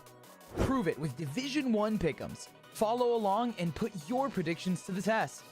Each week, you can make your picks for both Valorant and League of Legends, or just stick to your favorite game. Predict the winners of our future matches and choose the players you think will have the biggest impact. Every correct pick earns you points. The more points you score, the higher you climb on that leaderboard. At the top, you'll find prizes waiting for you at the end of the split. It's easy to play, adds excitement to every match, and keeps you connected with the action all season long. So lock in your picks, track your progress, and see if you've got what it takes to top the Division 1 Pick'ems leaderboard.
Think you know how today's matches will play out? Prove it with Division 1 pick'ems. Follow along and put your predictions to the test. Each week, you can make your picks for both Valorant and League of Legends, or just stick to your favorite game. Predict the winners of our future matches and choose the players you think will have the biggest impact. Every correct pick earns you points. The more points you score, the higher you climb on that leaderboard. At the top, you'll find prizes waiting for you at the end of the... Welcome back, everybody, to Division 1 League of Legends. We have our winners interview here with the victorious support from Maryville University, Cryogen, and music in the background. Cryogen, congratulations on your victory today. Thank you. Thank you so much. All right. What happened in that second game? Were they stronger than you guys anticipated? Because they gave y'all a run for your money. You know, I think they were definitely a lot stronger than we anticipated. We weren't really focused the second game. We had a lot of miscommunication issues, but you know, we kept everything level-headed and we stayed focused throughout the rest of the game, and we found our footing eventually and got the dub. Yeah, you finally got it together once the Baron had spawned. It took 25 minutes, so it was a bit tougher. You guys are technically undefeated. You're 14-1 in game score. You now move up to 16-1 and are going to go into grand finals in a couple of days. Does the game score / like undefeatedness like kind of play a little bit of a role in your guys' head? Is it something you do like think about even if just a little bit? Yeah, it definitely feels good that we're definitely undefeated right now. It kind of shows how hard we've been working and all the effort we've been putting in together as a team. Everyone here in the program and like on the league team holds each other to very high standard and we hold each other accountable. So it's really nice to show like how much effort we've been putting in together as a team. Nice. So we noticed that, at least earlier in the Division 1 season, there was a lot of roster swaps going on. You guys tend to have a little bit of a bigger roster at times. So what's it been like trying to get the full 5 to coalesce together in preparation for 2026's CLOL season? I think both junglers are really good. We still don't know. It's still up in the air on who's really starting, but I think everyone enjoys playing with both, and they both have their strengths and obviously their own weaknesses too. But regardless of that, like we're still everyone's still trying, and we're gonna hopefully we're gonna start doing better. But for sure, yeah. There's like no tournaments during the fall, so I get Yeah. it. There's like really not much to play. Like maybe ACL if There's- like you're kind of doing stuff. Yeah. Yeah, it's like ACL and D1 and ACE, but besides that, there's not much in the fall. Yeah. Yeah, exactly. So I want to ask, because a big part of being at Maryville is like the on-site, the in-person stuff, and now it's been almost 10 weeks now of at least playing in Div 1 / being around and obviously being in the team. So can you kind of talk to us about being in person and hang out with all of the guys? Because we've kind of gotten a good mix of everybody else's opinions. First off, I want to thank Maryville for letting me, pursue my league career while giving me a scholarship and allowing me to go to school here. So I'm very thankful for that. But I think hanging out with all the guys, I love everyone. Everyone's, we're all boys. I think it's nice to have an in-person environment. I think that definitely contributes a lot to gameplay, and I think having like a good life outside of league really contributes to how you perform inside of the game. So I think since I've been here at Maryville, we've all been going to the gym every single day and keeping each other healthy and making sure that we're all accountable and on top of our schedules. So I think it's really good that we have that going, and it really contributes to our in-game. Do you have like a favorite story of hanging out with the guys in person? I'd say like every night or every other night we just go to McDonald's or Taco Bell at 12 a.m. So I think that's pretty fun. Listen, fast food runs with the boys are great. Like, they are. That is peak life. All right. So, your first foray into collegiate on, the defending champions, this team with all of this prestige behind it. I want you to just be candid for a moment. How excited are you for the 2026 League of Legends year for you, with not only collegiate but also tier 2 and everything like that? There's big things ahead for you potentially. Yeah, I'm honestly for me, I'm really excited for what's coming. Maryville's really known for giving players like a shot, like UG, Zamudo, and definitely like helping them get better inside and outside of the game too. So I'm really excited for this opportunity, and I'm really excited for the next upcoming NACL split to prove myself. I also have to ask. There was a certain jersey you may have posted when our boy Lucio was at least leaked on Sheep. So I've got to ask, what are we doing with the jersey now? Because we've got Maryville. I see a Maryville like hoodie, but we don't got the one with your name on the back. So what's going on here? But it's there, the jersey's there. There's not really much to say right now, but maybe great things come soon. You never know. Yeah. Hopefully. Alrighty. Well, you guys are going to be playing in 4 days in the grand finals. It'll be the first best of 5 you guys play here, and your opponents will be playing in about an hour from now. So who are you expecting to see in the grand finals? Is it going to be St. Clair, or are you thinking it's going to be Winthrop? I think Winthrop. I'm really excited to play either team, though, to be honest. I think they're both great competitions. I know we lost to Winthrop and Nace recently, so I'm really hoping that we get to play them against in grand finals. And we'll definitely beat them this time around. Nice. Love the confidence. My final question for you. Based off that second game, what's the punishment going to be for you guys? Because there's no way that you guys are going unpunished after that one. Probably some more laps, honestly.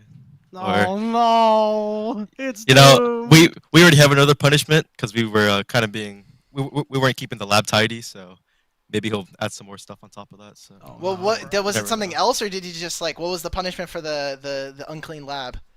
oh, we haven't come up with that yet, or he hasn't come up. Oh, with that yet, so. okay. Yeah. Alrighty. I imagine while you're doing laps, high knees while you're doing the laps. Oh, that God. sounds terrible. Starting to give ideas, or butt kicks, either one. You know, not trying to give ideas for your punishment, but you know, Yeah, there's a Oh, couple boy. ideas out there, Niles. I think he's listening. All right. Alrighty, Cryogen. Yeah, thank you so much for being here and taking the time for this interview. Do you have any final shout outs? Yeah, shout out to all my teammates today, and shout out to everyone in the program for playing really well. Shout out to you know, Doc Ship if he's watching. You know, shout out to him. Group. Shout out to my family. I think they're watching right now. I don't know, maybe. Oh man, always great. Well, like once again, thank you so much for the interview. Congratulations once again on your victory today, and good luck this Friday in the finals. Yeah, thank you. All right, everybody, that's going to do it for our first series of the day, but we have the real main course coming up right now. A battle of two longtime collegiate programs that have gone at it over and over and over again. St. Clair College versus Winthrop University coming up next. We'll see you on the other side. Think you know how today's matches will play out? Prove it with Division 1 pick'ems. Follow along and put your predictions to the test. Each week, you can make your picks for both Valorant and League of Legends, or just stick to your favorite game. Predict the winners of our future matches and choose the players you think will have the biggest impact. Every correct pick earns you points. The more points you score, the higher you climb on that leaderboard. At the top, you'll find prizes waiting for you at the end of the split. It's easy to play, adds excitement to every match, and keeps you connected with the action all season long. So lock in your picks, track your progress, and see if you've got what it takes to top the Division 1 Pick'ems leaderboard.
Think you know how today's matches will play out? Prove it with Division 1 pick'ems. Follow along and put your predictions to the test. Each week, you can make your picks for both Valorant and League of Legends, or just stick to your favorite game. Predict the winners of our future matches and choose the players you think will have the biggest impact. Every correct pick earns you points. The more points you score, the higher you climb on that leaderboard. At the top, you'll find prizes waiting for you at the end of the split. It's easy to play, adds excitement to every match, and keeps you connected with the action all season long. So lock in your picks, track your progress, and see if you've got what it takes to top the Division 1 Pick'ems leaderboard.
Think you know how today's matches will play out?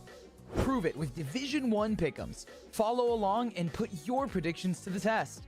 Each week, you can make your picks for both Valorant and League of Legends, or just stick to your favorite game. Predict the winners of our future matches and choose the players you think will have the biggest impact. Every correct pick earns you points. The more points you score, the higher you climb on that leaderboard. At the top, you'll find prizes waiting for you at the end of the split. It's easy to play, adds excitement to every match, and keeps you connected with the action all season long. So lock in your picks, track your progress, and see if you've got what it takes to top the Division 1 Pick'ems leaderboard.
Think you know how today's matches will play out? Prove it with Division 1 pick'ems. Follow along and put your predictions to the test. Each week, you can make your picks for both Valorant and League of Legends, or just stick to your favorite game. Predict the winners of our future matches and choose the players you think will have the biggest impact. Every correct pick earns you points. The more points you score, the higher you climb on that leaderboard. At the top, you'll find prizes waiting for you at the end of the split. It's easy to play, adds excitement to every match, and keeps you connected with the action all season long. So lock in your picks, track your progress, and see if you've got what it takes to top the Division 1 Pick'ems leaderboard.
Think you know how today's matches will play out?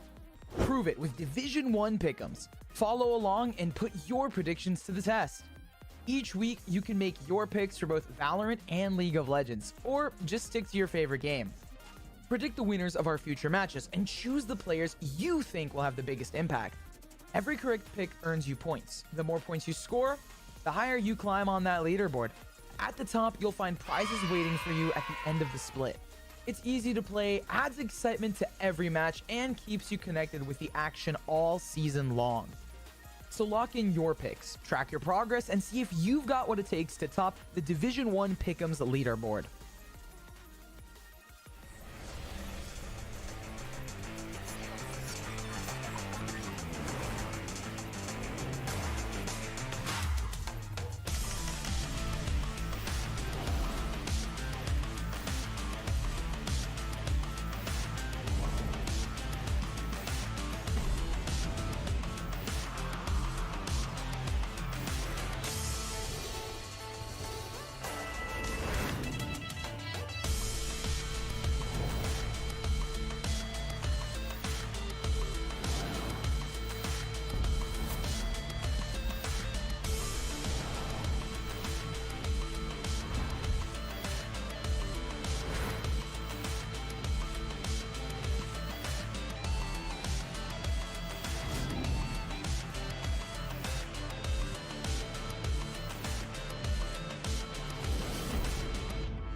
Think you know how today's matches will play out? Prove it with Division 1 pick'ems. Follow along and put your predictions to the test. Each week, you can make your picks for both Valorant and League of Legends, or just stick to your favorite game. Predict the winners of our future matches and choose the players you think will have the biggest impact. Every correct pick earns you points. The more points you score, the higher you climb on that leaderboard. At the top, you'll find prizes waiting for you at the end of the split. It's easy to play, adds excitement to every match, and keeps you connected with the action all season long. So lock in your picks, track your progress, and see if you've got what it takes to top the Division 1 Pick'ems leaderboard.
Think you know how today's matches will play out?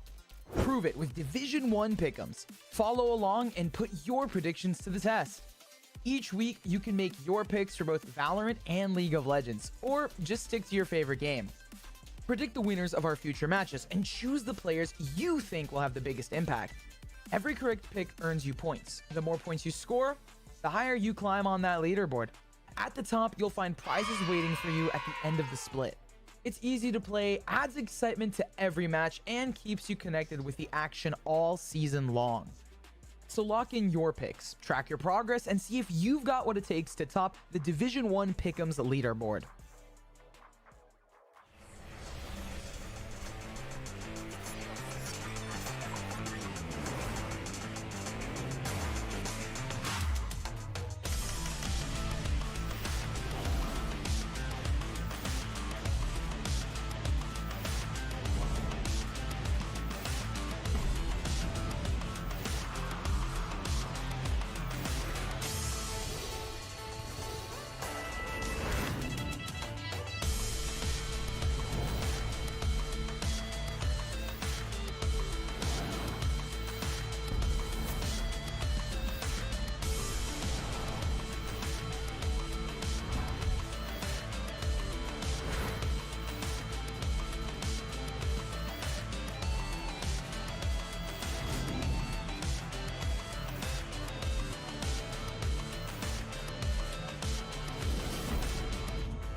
Think you know how today's matches will play out?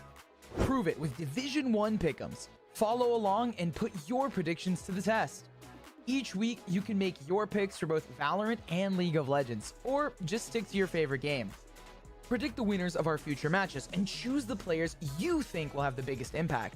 Every correct pick earns you points. The more points you score, the higher you climb on that leaderboard. At the top, you'll find prizes waiting for you at the end of the split. It's easy to play, adds excitement to every match, and keeps you connected with the action all season long.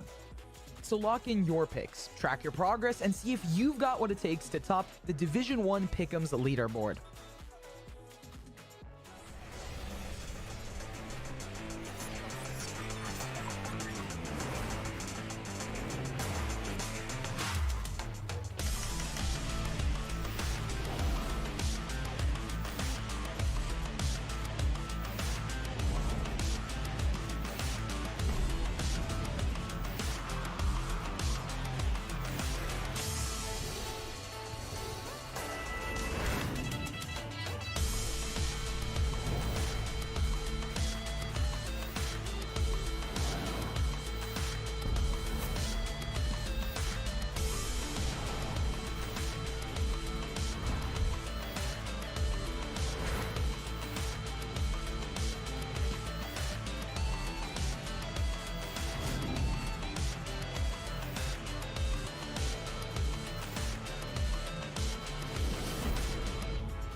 Think you know how today's matches will play out? Prove it with Division 1 pick'ems. Follow along and put your predictions to the test. Each week, you can make your picks for both Valorant and League of Legends, or just stick to your favorite game. Predict the winners of our future matches and choose the players you think will have the biggest impact. Every correct pick earns you points. The more points you score, the higher you climb on that leaderboard. At the top, you'll find prizes waiting for you at the end of the split. It's easy to play, adds excitement to every match, and keeps you connected with the action all season long. So lock in your picks, track your progress, and see if you've got what it takes to top the Division 1 Pick'ems leaderboard.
Think you know how today's matches will play out?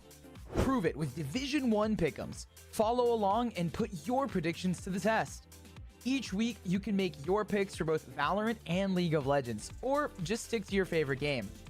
Predict the winners of our future matches and choose the players you think will have the biggest impact. Every correct pick earns you points. The more points you score, the higher you climb on that leaderboard. At the top, you'll find prizes waiting for you at the end of the split. It's easy to play, adds excitement to every match, and keeps you connected with the action all season long. So lock in your picks, track your progress, and see if you've got what it takes to top the Division 1 Pick'ems leaderboard.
Think you know how today's matches will play out? Prove it with Division 1 pick'ems. Follow along and put your predictions to the test. Each week, you can make your picks for both Valorant and League of Legends, or just stick to your favorite game. Predict the winners of our future matches and choose the players you think will have the biggest impact. Every correct pick earns you points. The more points you score, the higher you climb on that leaderboard. At the top, you'll find prizes waiting for you at the end of the split. It's easy to play, adds excitement to every match, and keeps you connected with the action all season long. So lock in your picks, track your progress, and see if you've got what it takes to top the Division 1 Pick'ems leaderboard.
Think you know how today's matches will play out?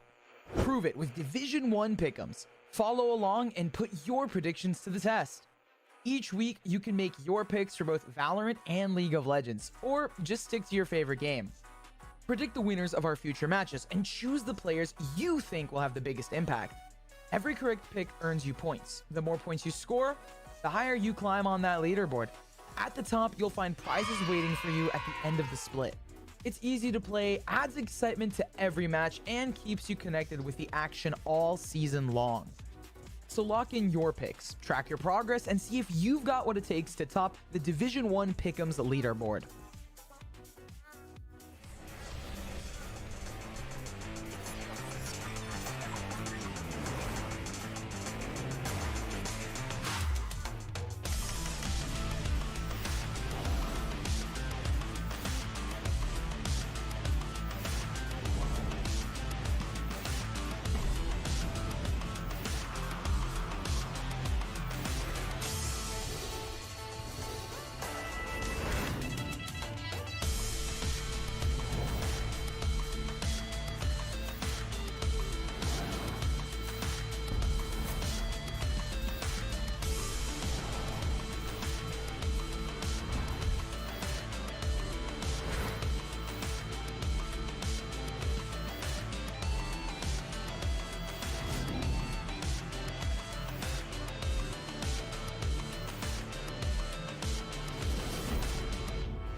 Think you know how today's matches will play out?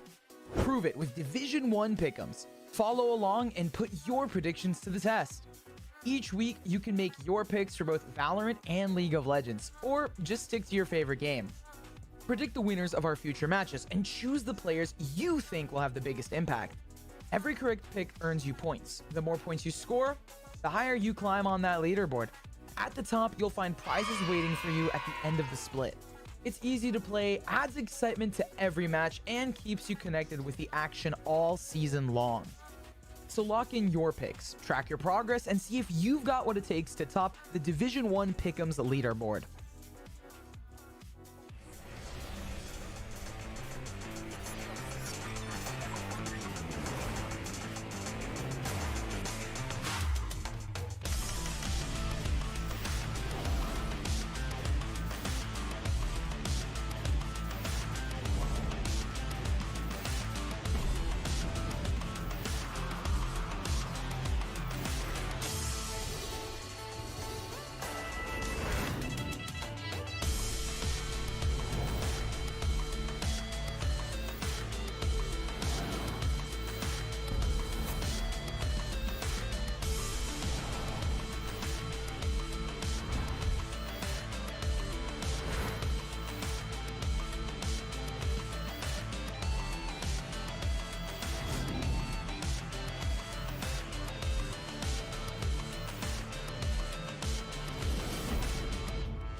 Think you know how today's matches will play out? Prove it with Division 1 pick'ems. Follow along and put your predictions to the test.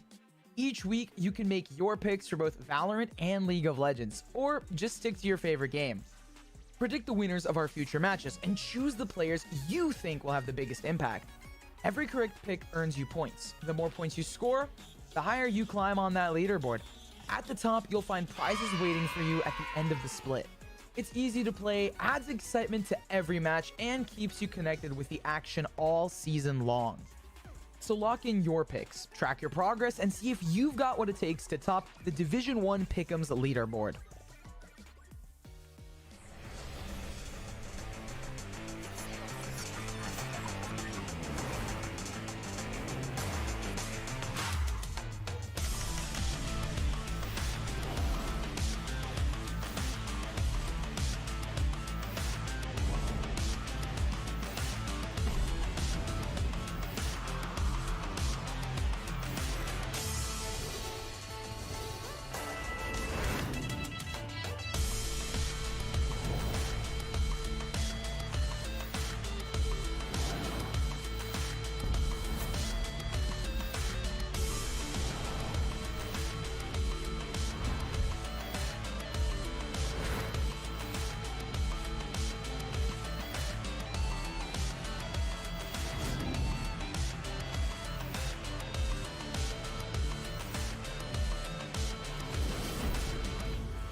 Think you know how today's matches will play out?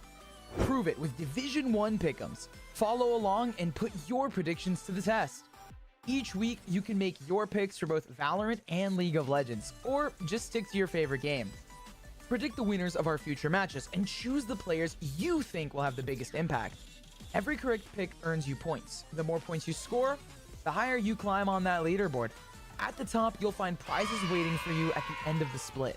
It's easy to play, adds excitement to every match, and keeps you connected with the action all season long. So lock in your picks, track your progress, and see if you've got what it takes to top the Division 1 Pick'ems leaderboard.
Think you know how today's matches will play out?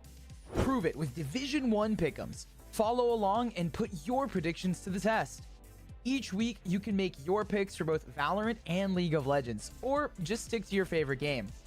Predict the winners of our future matches and choose the players you think will have the biggest impact.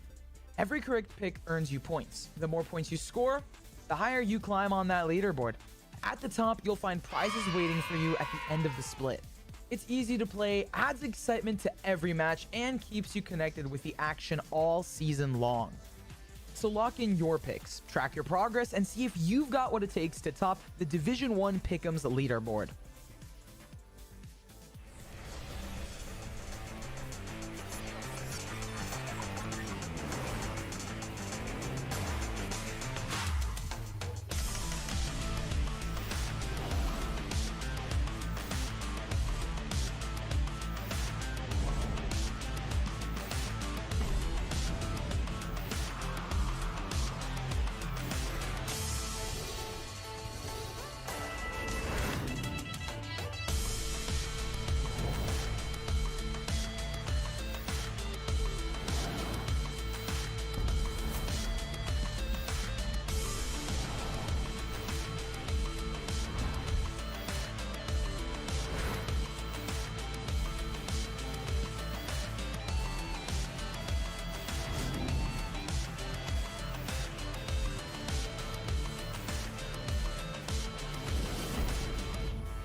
Think you know how today's matches will play out? Prove it with Division 1 pick'ems. Follow along and put your predictions to the test. Each week, you can make your picks for both Valorant and League of Legends, or just stick to your favorite game. Predict the winners of our future matches and choose the players you think will have the biggest impact. Every correct pick earns you points. The more points you score, the higher you climb on that leaderboard. At the top, you'll find prizes waiting for you at the end of the split. It's easy to play, adds excitement to every match, and keeps you connected with the action all season long. So lock in your picks, track your progress, and see if you've got what it takes to top the Division 1 Pick'ems leaderboard.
Think you know how today's matches will play out? Prove it with Division 1 pick'ems. Follow along and put your predictions to the test. Each week, you can make your picks for both Valorant and League of Legends, or just stick to your favorite game. Predict the winners of our future matches and choose the players you think will have the biggest impact. Every correct pick earns you points. The more points you score, the higher you climb on that leaderboard. At the top, you'll find prizes waiting for you at the end of the split. It's easy to play, adds excitement to every match, and keeps you connected with the action all season long. So lock in your picks, track your progress, and see if you've got what it takes to top the Division 1 Pick'ems leaderboard.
Think you know how today's matches will play out? Prove it with Division 1 pick'ems. Follow along and put your predictions to the test. Each week, you can make your picks for both Valorant and League of Legends, or just stick to your favorite game. Predict the winners of our future matches and choose the players you think will have the biggest impact. Every correct pick earns you points. The more points you score, the higher you climb on that leaderboard. At the top, you'll find prizes waiting for you at the end of the split. It's easy to play, adds excitement to every match, and keeps you connected with the action all season long. So lock in your picks, track your progress, and see if you've got what it takes to top the Division 1 Pick'ems leaderboard.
Think you know how today's matches will play out?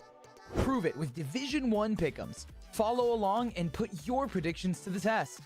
Each week, you can make your picks for both Valorant and League of Legends, or just stick to your favorite game. Predict the winners of our future matches and choose the players you think will have the biggest impact.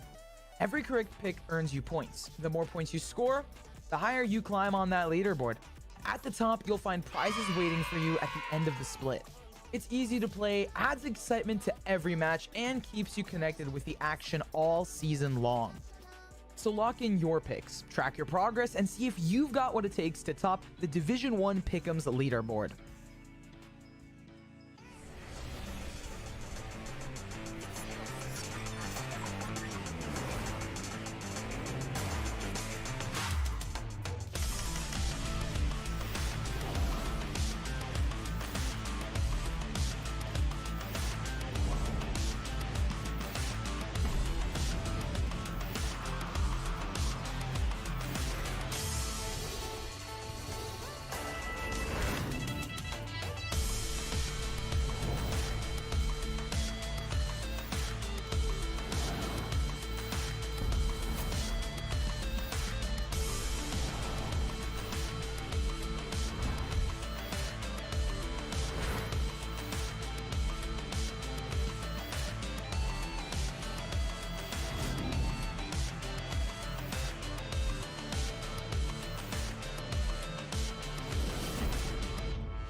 Think you know how today's matches will play out?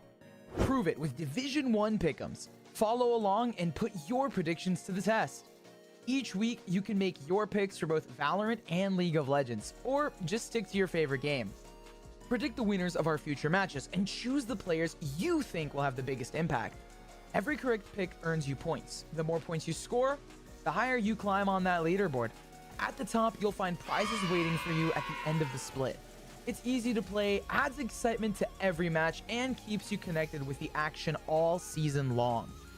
So lock in your picks, track your progress, and see if you've got what it takes to top the Division 1 Pick'ems leaderboard.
Think you know how today's matches will play out? Prove it with Division 1 pick'ems. Follow along and put your predictions to the test. Each week, you can make your picks for both Valorant and League of Legends, or just stick to your favorite game. Predict the winners of our future matches and choose the players you think will have the biggest impact. Every correct pick earns you points. The more points you score, the higher you climb on that leaderboard. At the top, you'll find prizes waiting for you at the end of the split. It's easy to play, adds excitement to every match, and keeps you connected with the action all season long. So lock in your picks, track your progress, and see if you've got what it takes to top the Division 1 Pick'ems leaderboard.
Think you know how today's matches will play out? Prove it with Division 1 pick'ems. Follow along and put your predictions to the test. Each week, you can make your picks for both Valorant and League of Legends, or just stick to your favorite game. Predict the winners of our future matches and choose the players you think will have the biggest impact. Every correct pick earns you points. The more points you score, the higher you climb on that leaderboard. At the top, you'll find prizes waiting for you at the end of the split. It's easy to play, adds excitement to every match, and keeps you connected with the action all season long. So lock in your picks, track your progress, and see if you've got what it takes to top the Division 1 Pick'ems leaderboard.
Think you know how today's matches will play out? Prove it with Division 1 pick'ems. Follow along and put your predictions to the test. Each week, you can make your picks for both Valorant and League of Legends, or just stick to your favorite game. Predict the winners of our future matches and choose the players you think will have the biggest impact. Every correct pick earns you points. The more points you score, the higher you climb on that leaderboard. At the top, you'll find prizes waiting for you at the end of the split. It's easy to play, adds excitement to every match, and keeps you connected with the action all season long. So lock in your picks, track your progress, and see if you've got what it takes to top the Division 1 Pick'ems leaderboard.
Think you know how today's matches will play out? Prove it with Division 1 pick'ems. Follow along and put your predictions to the test.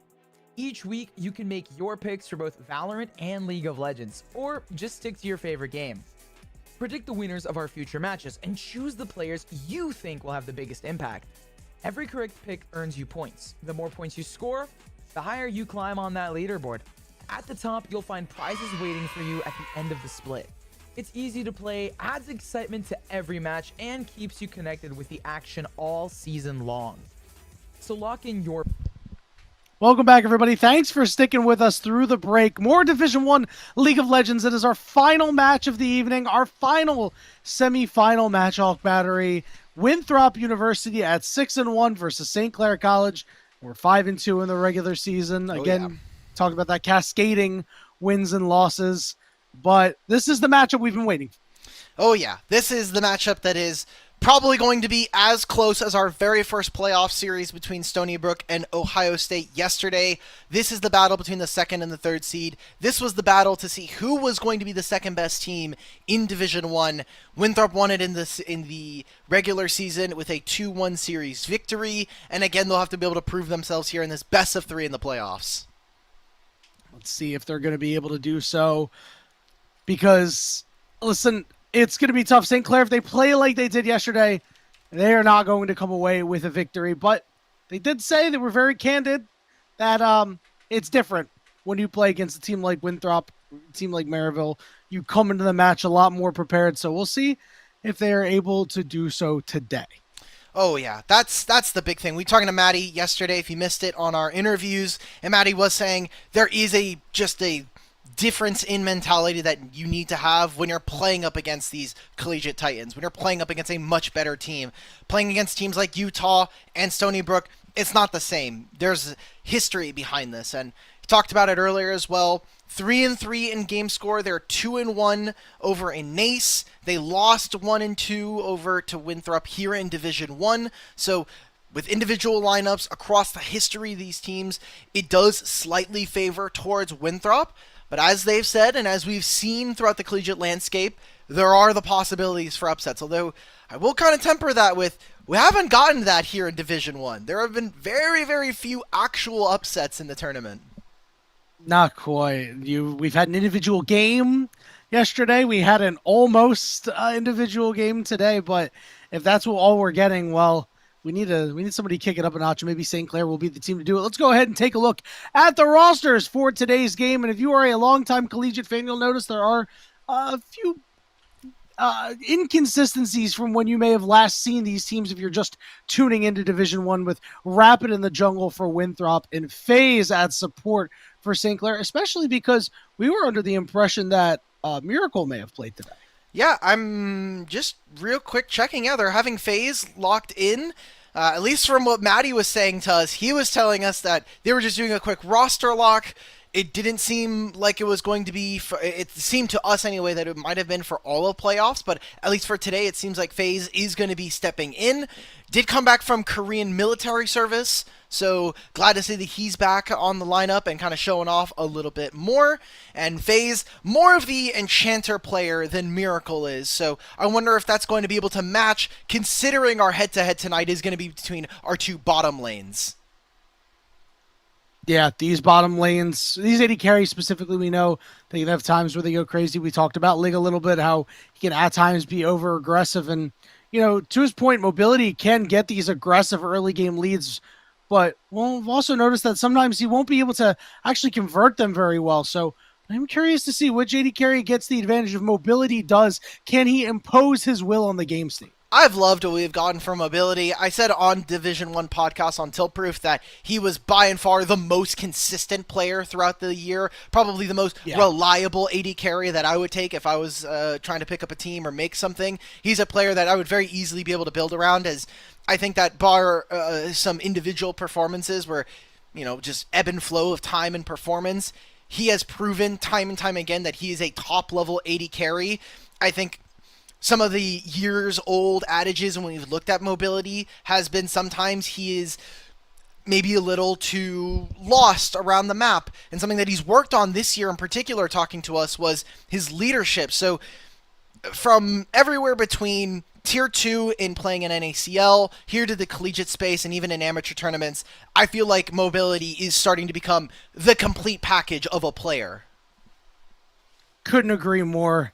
And, it does mean that there's very good prospects for him, in Tier 2 and potentially above. I want to see this guy continue to grow. I remember watching his first OQ games when he was on Tempest, him and Denethor. I got to cover some of their first games. These guys have played together for so long, man. And, it's so nice and so fun to see the growth of these players, especially Mobility, because I think of the two, Denethor is the one who has gotten a little bit more shine at times.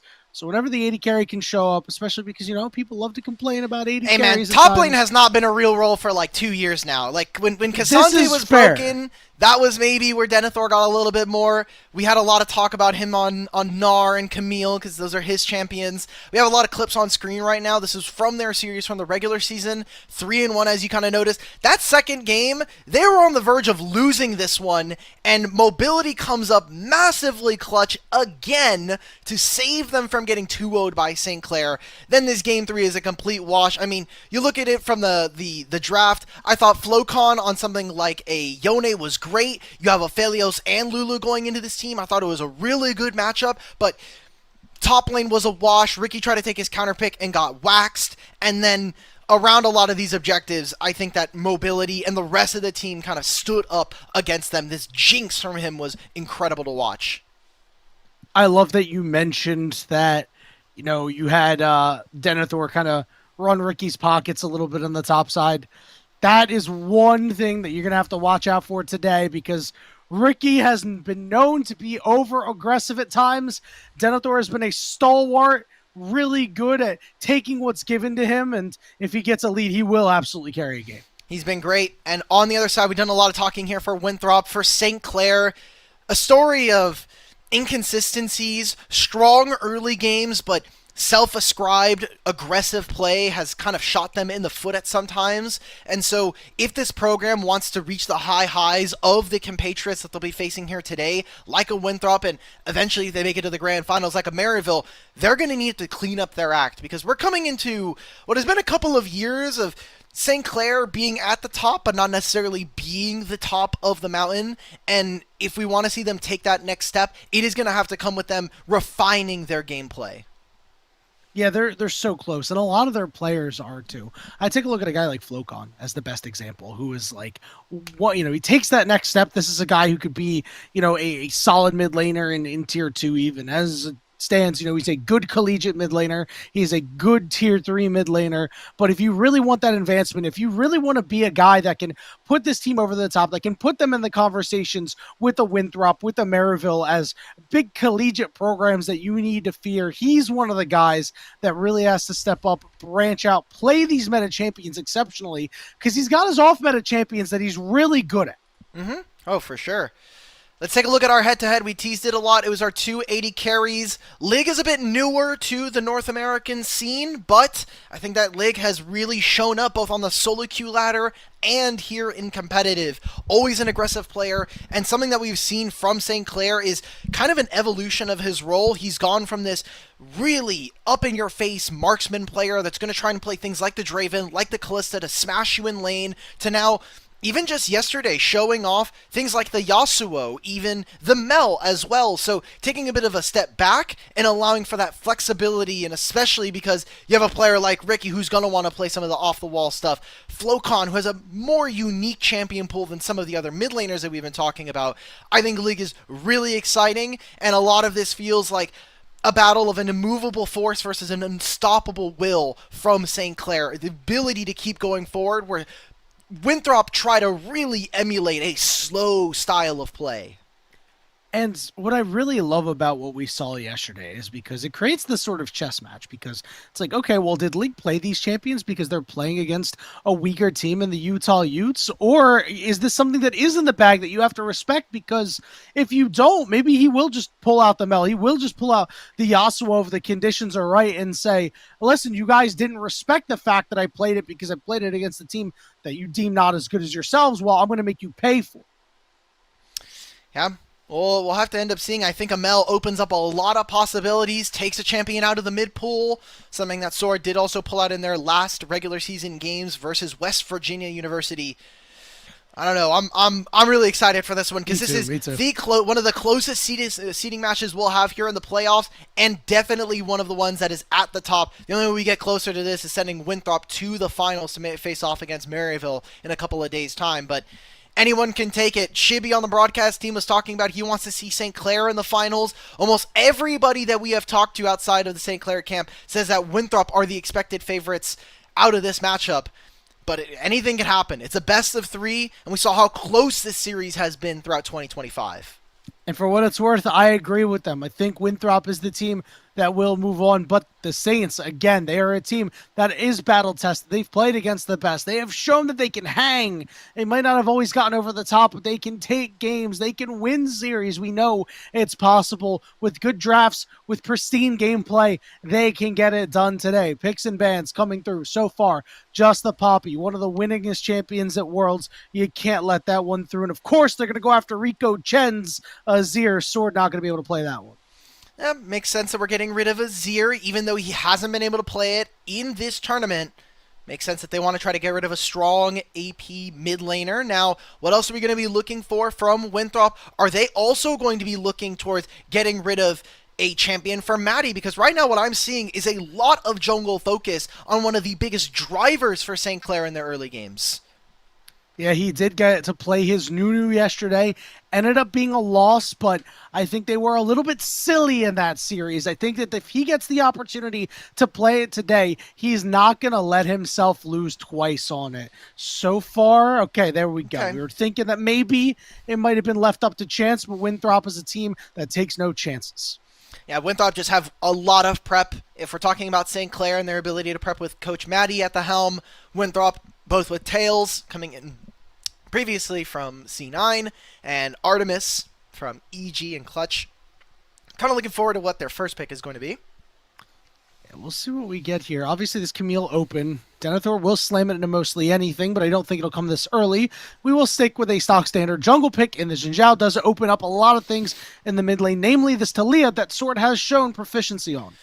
Is he going to go for Maokai here for Maddie? I know it's very early on, but he doesn't seem like he's going to be willing to play the Jax. Oh, okay. Yes, he is technically a flex. We've seen 2 games here. Or sorry, we've seen 2 games for Ricky, and does offer them the flexibility. So I think if you're going to pick the Jax, you might be looking for a setup mid. Talia is fine. Going for the Ashe instead. Interesting. Really wasn't expecting this pick early on. We'll see what the options are in the bottom lane now, because you're going to deal with some heavy poke, but only 35, definitely an engage Andy down there, and Ash one of those champions that has trouble getting away once they're right on top of you. We're going to see Aurora paired up with the Xin Zhao here. It'll be the move for Sword. Maybe they'll flex it up top, but I think it'll go mid. We actually haven't seen Never any mind. Aurora mid lane this I'm a liar. season. Yep. This is an Aurora. We have 2 games of Aurora for Denethor and 0 for Sword. So it's going to be them playing the Talia instead. I like this from what St. Clair are showing. This gives a lot of control of the battlefield here for Winthrop. You're going to have a lot of upfront damage, a lot of burst already coming through with this 3 chosen. And for St. Clair, instead, wanting to immediately call their bluff, they're going to go for the Aatrox, something that can try to trade in lane. It's a little risky in my mind, but it also is clearing out a lot of the abusive champions towards tanks later on into the series. So we'll get into the back end of drafts, and hopefully we'll see a lot of 80 carries start to get taken away, as Ashe was already prioritized by St. Clair. Yep, that's Jin getting taken off the board. Mobility loves playing that champion, has done very well on it. We're seeing Syndra off the board as well. I like that you say that this Aatrox pick is a little risky, because when have we known Ricky LaFleur not to be a risky player, right? This is exactly what he wants. He is going to be happy to try to flip the game. Sivir off the board as well. So the utility 80 carries are gone. We'll see what Mobility ends up opting into. I don't think Misfortune's particularly good here, but he has just been known to play it at any time, really. Yeah, I'm looking at what Mobility has played. Most played is Lucian, then it goes to Kai'Sa, Xayah. I don't think this is a Xayah game. If you're trying to just match poke for poke, I do think a Varus. We also haven't seen Varus from him this season. So we're talking about range. Maybe we go for a Corki, but I think all of these start to get really punished by a champion like Caitlyn or Ashe. So in terms of mobility, I'm kind of looking for some kind of range. It seems like we are going to go for the Varus. So Winthrop are all in on this burst strategy, whittle away at your opponents with the poke from something like an Aurora and a Varus in team fights. And for St. Clair, they have so much lockdown. You have an Ashe and Annie. This is perfect setup for an Aatrox and Jax to take over a game. Let's see what we're going to round out the composition with in the support role for St. Clair. Everything locked in so far for Winthrop. And it's going to be Leona, just this snap engage that you want, making sure that nobody's going to be able to escape. Ashe, Leona, the team compositions are set. Alk Battery. I think I favor St. Clair a little bit. I do like the poke that comes out from Winthrop, but I'm always worried about being snap engaged on by this Annie, by this Leona. If their flashes are up, you could hit multiple targets and really cause a lot of problems to kick off a fight. I think Leona has a few targets here. She's a little less prioritized on getting an Aurora and mostly focused on Sword in the mid lane. If this Talia doesn't have Flash, like you were mentioning, that's someone that they can lead on. Flocon just has a point-and-click stun that they can always follow up. So I think I kind of follow you on this one. The big question for me is whether this Alistar is going to get a lot of value, because there are so many targets that a Alistar himself can knock away and at least give his team some space to be able to play alongside this Xin Zhao. We're getting right into game number 1. Winthrop and St. Clair here in the semifinals for a chance to play against Maryville in 4 days' time in the grand finals of Division 1. Expected to be a closer series than even our series the other day between Stony Brook and Ohio State University is. Here comes the St. Clair squad. Mobility has been slowed up. Only 35 has realized that I can't really help you out here, bud. We do have the Annie stun available. Instead, they're just going to clear out the ward. I think our observers did show us the tri-brush vision there. Unfortunately, someone had shown just a few moments too early, and that gave Mobility the time and the wherewithal that he needed to get out of that safely with none of his summoner spells. I think that is a pretty big mistake avoided there, and St. Clair unable to find themselves an early objective win. Couple of interesting notes. Only 35 with the heal, but the Aftershock. Meanwhile, Miracle has opted into that summoner spellbook, so gonna, again, as we talked about in our last series, a little bit more utility out of that. We did talk about Alistar maybe not getting as much value in this game as a whole, but in the lane, if we see over-aggression from St. Clair, then you can get punished as a Leona. And couple of notes. It appears that Miracle is playing. Yes. Wait, Miracle is playing. So why did we say it was FaZe? What the? Hey, we will have legal officials go ahead and investigate that one for us. Because technically, it did say on the Discord too. He was yeah, in the FaZe. Discord. I mean, he might be hanging out. We'll get an investigation right here. I know it says it on the sheet as well. So it seems like we've got a little bit of confusion here. Hopefully, we'll again. Oh, hang on. Oh. We have no Ricky. confusion here. We knew this is what was going to happen. Ricky once more. This Aurora Q is going to be up really soon. He hit level 2. Ricky is so Oh my close God. to death. There's the Q. First blood off the twofold Hex. There is that Aurora, and this is the matchup that we were looking towards. I know we had the head-to-head, but another one was this top lane matchup.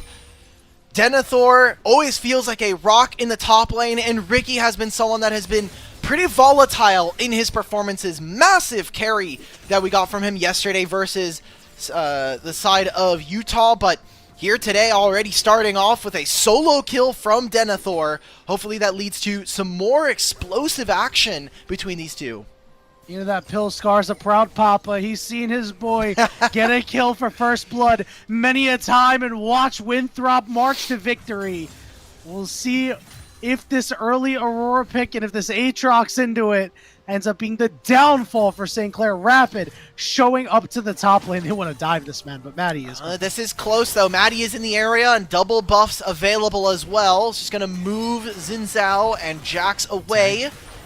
No Counter-Strike now. It doesn't mean that they can go for a couple of more trades. Seems like they're just going to invade for some Krugs.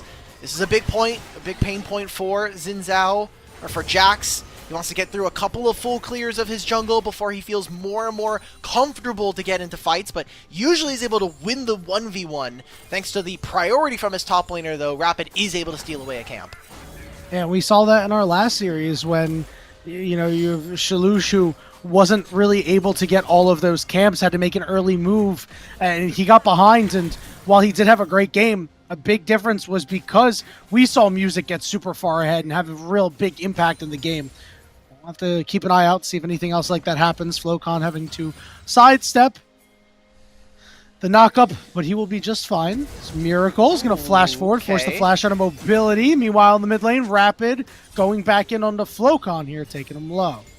Doesn't even use the flash. I love the fact that we are just seeing a lot of patience. We're waiting for opponents to use their spells. Kind of delivering. Ricky almost getting solo killed again here. Ricky is going to be getting solo killed again. You know it's coming. Twofold Hex with the auto. And this could be another Denethor game. That is a 2-0 start, and this is part of the Winthrop composition. You want to have big burst. You have the flick with this Talia. You're going to have a poke Varus as well, whittling it away. So mobility is going to kind of be the person that chips away at the HP bar, and the people that are going to knock those pins down, get them the scores, and get them the kills is going to be an Aurora and a Talia. Good job there from Aurora already. Denethor doing a great job putting pressure down, and this is the matchup that we were a little worried about coming out from draft. However, for St. Clair, other things that are going their way right now, I mean, mid is still even, but this is a tough matchup to pilot as the Annie. Jax is supposed to have an advantage, but already Rapid has been stealing some camps here or there. Winthrop are making good headway early on into this game number 1. Yeah, the CS advantages plus the kills mean that they have about 1,000 gold lead right now.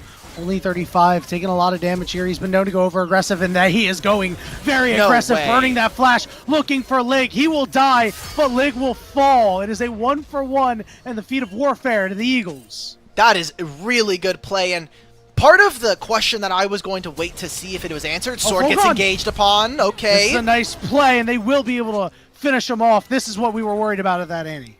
Yeah, no flash from either of the mid laners now, but only 35, opting for the Aftershock means that he's a little bit worried about the upfront burst from St. Clair, and I think that that's fair. Without having the access to Spellbook, though, means that you won't have like a cleanse, you won't have an exhaust or a barrier, so kind of lessens your options as the game goes on. Thankfully, he gets a free cleanse with his ultimate at level 6, but an expensive one to use at times. -1 cannon, Mr. Denethor. Very, very sad. He took a bit of a rough trade up there as Maddie is coming through, knowing that maybe Denethor will try to do something to fight himself out of a corner. This is the play you have to make. You got to shut this man down. Does have he has Counter-Strike ready. Could leap strike onto the minion. It does die here. There he is. Here we go. He does. Perfectly timed. Denethor hops but can't get away. It's a shutdown for Ricky. Okay. Good trade. This is going to be Winthrop going for the dragon on the bottom side and maybe some pings as well. Only 35. Just the headbutt onto Miracle to push him away. Does Rapid go for more jungle camps on St. Clair's side? Does have level 6. Maybe their bottom lane's going to be getting closer to that ultimate mark as well. Mobility has a Chains of Corruption. Yep, and it's nailed perfectly. Double knock-up. My goodness, you didn't even really need Rapid there. Well played out of the Winthrop bot lane. They can move into the jungle. You see Swords looking for Flocon. Yep, he's just trying to make sure Flocon can't get there. Maddie's jungle is no longer his this early into the game. This is them playing with priority. This is good starts here for Winthrop. Had the Feats of Warfare, as you said, is only going to be a blue buff loss, but another death and Lig missing out on a pretty big wave there. So opening a nice CS advantage here for Mobility, almost twice as much than Lig has. And Lig is the one that has the coal. He has 8 stacks of the coal. He barely was able to get any of it on that wave. So a lot of that gold that Mobility has been able to show is in our head-to-head, the gold difference at 15. Part of that is with the fact that Mobility loves to be able to outfarm his opponent, but Lig is also an incredibly aggressive AD carry. And Mobility is more than happy to match that aggression at times.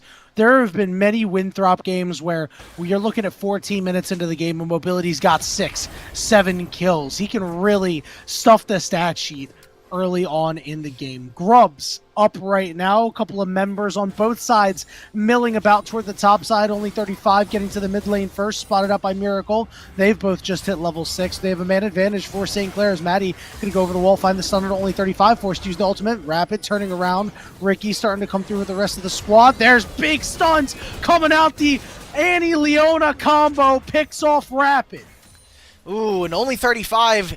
He popped that Unbreakable Will before or right after the ultimate landed, so doesn't really get too much value out of it. Now they're going to be down a lot of important abilities.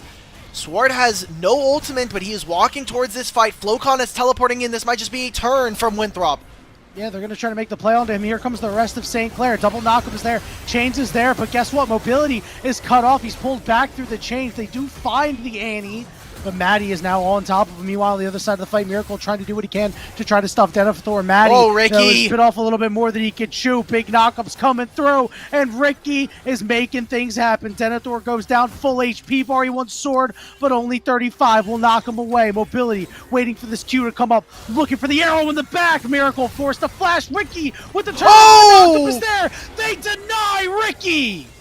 Only 35. That Pulverize saves his team, and it'll still be 2 grubs going over to St. Clair. Maybe 1 arrow from Mobility. It finds Lig. Better Archer wins here. The mid wave will be Mobility and only 35s, and Winthrop will even take a plate for their troubles. Overall, a pretty even fight, but more gold going to the winners, and he just cleanses it. Mobility is out. Yeah, it looks like he should be able to survive this, although Flocon is moving quite fast, but that turret will keep him upright. Really big stuff there for Winthrop and Mobility specifically.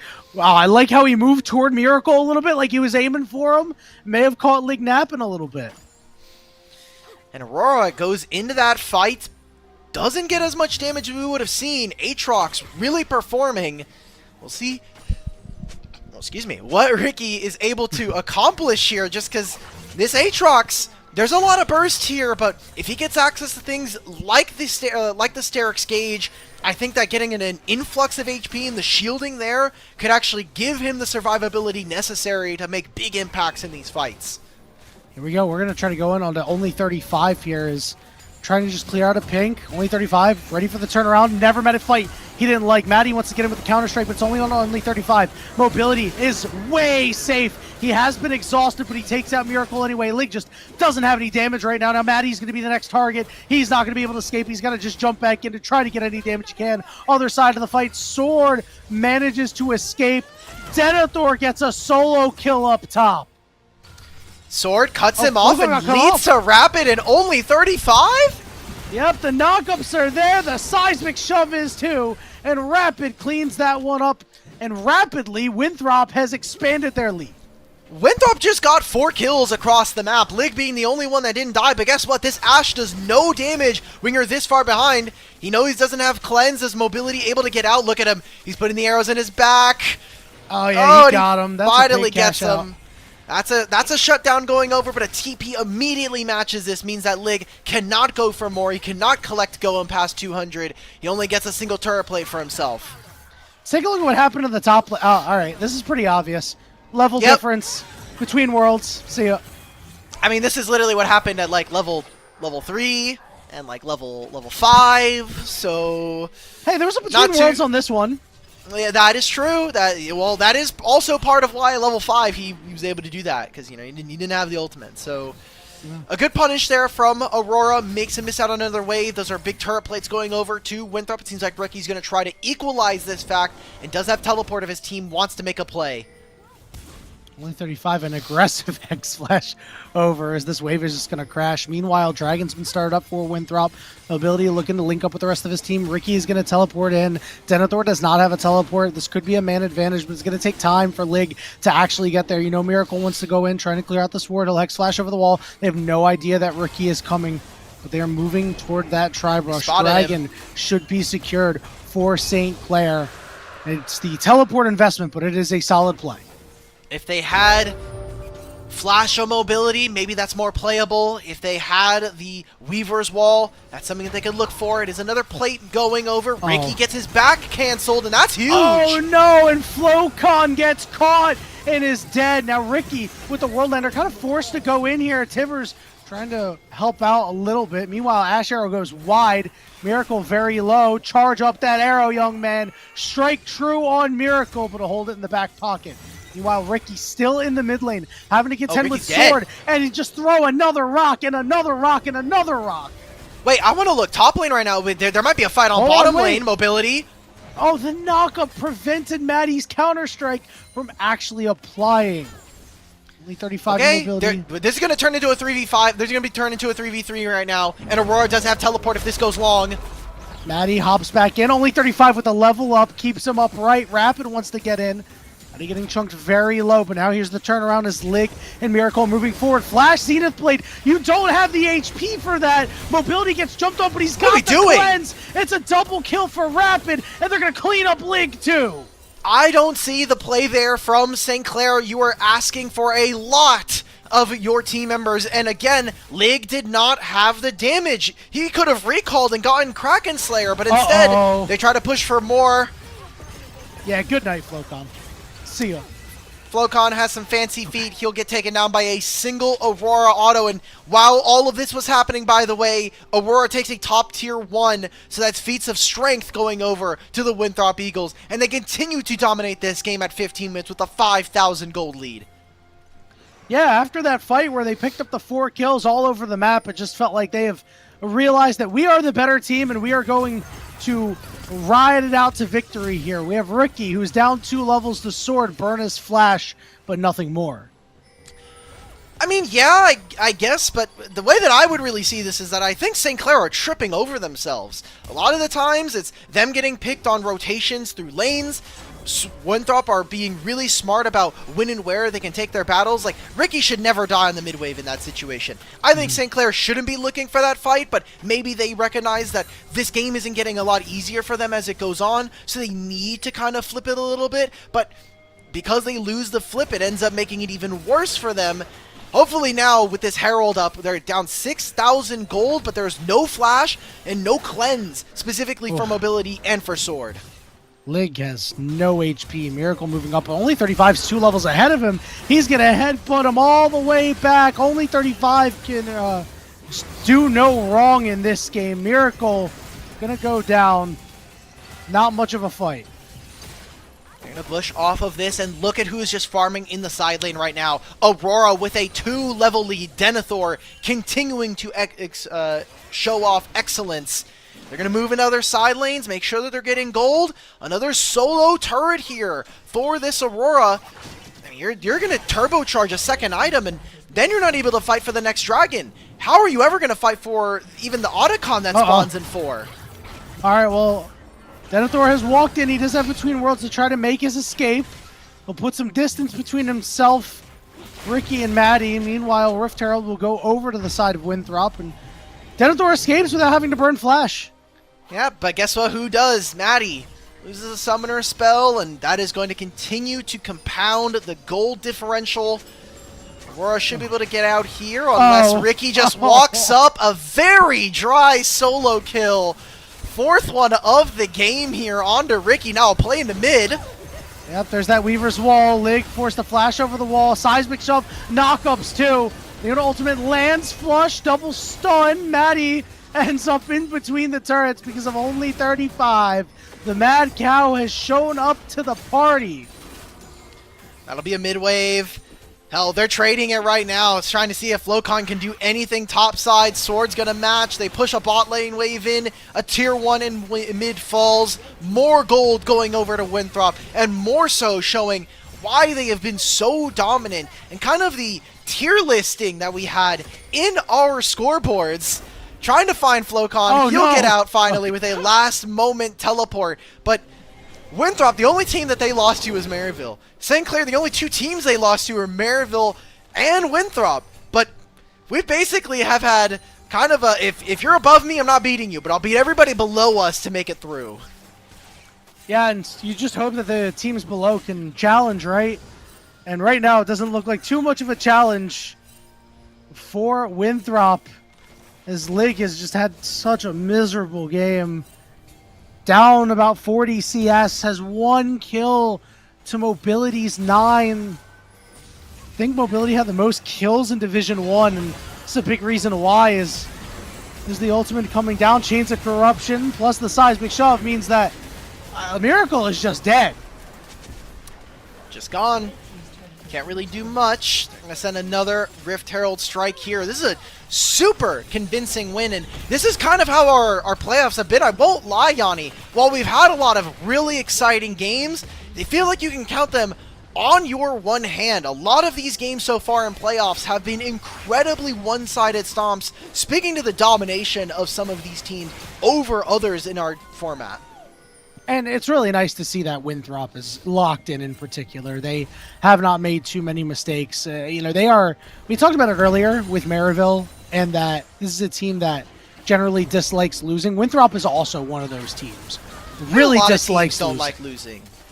Yeah, but, you know what I mean. They don't like trolling around too much. Occasionally they will swap roles, like Aurora? they did earlier in this season, as Denethor will try to lead multiple members on a wild goose chase or just delay time for only 35 to get here. Oh no, they're trying to get them in combat because they want to stop them from getting into the Hextech portals. It could be another fight.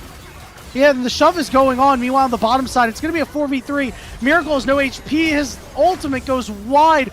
Flocon trying to chase these guys down. He's got Tibbers, but he just can't get ultimate's coming close.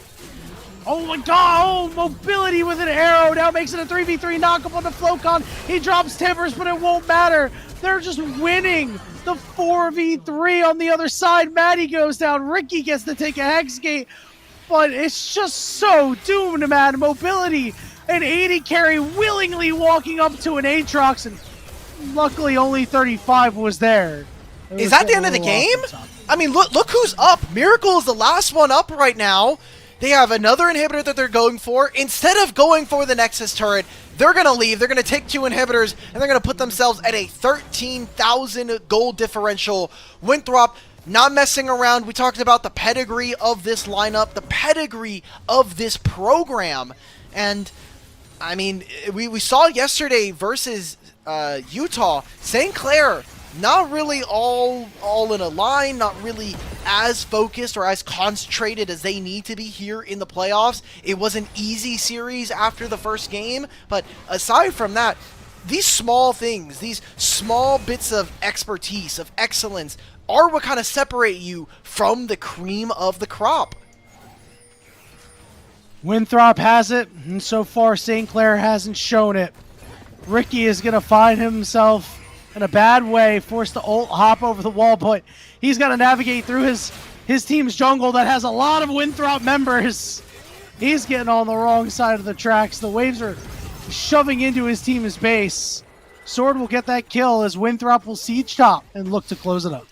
Everything went bad. Remember, they knew that where this Aurora was going, and they decided they wanted the Aatrox matchup. Didn't work out. It's unfortunate, thankfully, for Fearless. It will no longer be available. And now we're going to be seeing Winthrop not even care about the third dragon of the game at 22 minutes. They're going to be looking to try to put the screws on this one and finish off a 1-0 start. Pressure continuing to mount. Ricky is up in 10 seconds. It might be St. Clair's last stand. All 3 inhibitors are gone, and you see on the minimap, minions are pushing in through mid lane, coming in through bot lane as well. Winthrop dotting the I's, crossing the T's, just clearing out the minions, knowing it's going to be a Herculean task here for St. Clair as they're going to go all the way in. The seismic shove, the damage. Maddie desperately on the back line. It's a double kill for Mobility. Miracle's dead too. 22 and a half minutes, but realistically, this game was over way before that. 33-6, 16k goal difference, Hulk Battery. They did not deserve to be on the same map as Winthrop. 6 kills in total there for St. Clair. Almost a little over 5 times the kills that that Winthrop ended up getting. I mean, a dominant game. We saw multiple mistakes come on through, and a lot of it came from our kind of 2 side lanes there. Aatrox getting solo kill twice before level 6, and then the bottom lane duos, Varus doing an incredible job. Mobility at only 35, continuing to show off here in this Division 1 playoffs. Yeah, man. Everybody won. There's not much more to say. 10 out of 10 no notes, as you would say, because you really don't have any for Winthrop at that point. They just, I don't know, man. It was an absolute drubbing. I don't know if you have anything more to say. I don't have anything more to say about it. We're going to go ahead and take our break, and when we return, we'll see if St. Clair can put something together to make this competitive, because it might be looking like a blowout. Think you know how today's matches will play out? Prove it with Division 1 pick'ems. Follow along and put your predictions to the test. Each week, you can make your picks for both Valorant and League of Legends, or just stick to your favorite game. Predict the winners of our future matches and choose the players you think will have the biggest impact. Every correct pick earns you points. The more points you score, the higher you climb on that leaderboard. At the top, you'll find prizes waiting for you at the end of the split. It's easy to play, adds excitement to every match, and keeps you connected with the action all season long. So lock in your picks, track your progress, and see if you've got what it takes to top the Division 1 Pick'ems leaderboard.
Think you know how today's matches will play out?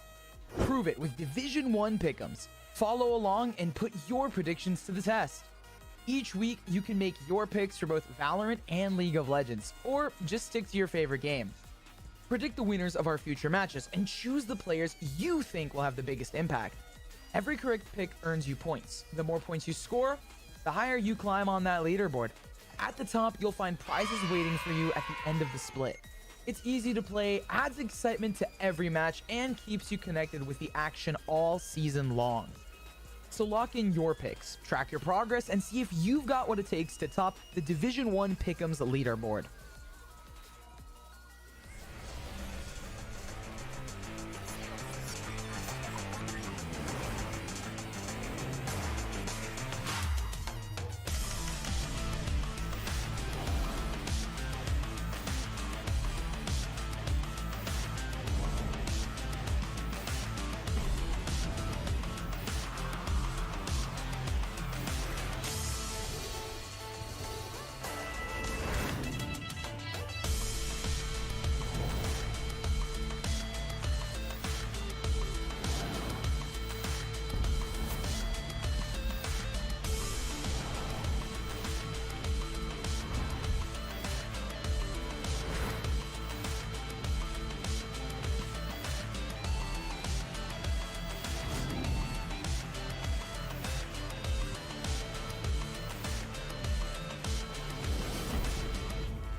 Think you know how today's matches will play out? Prove it with Division 1 pick'ems. Follow along and put your predictions to the test.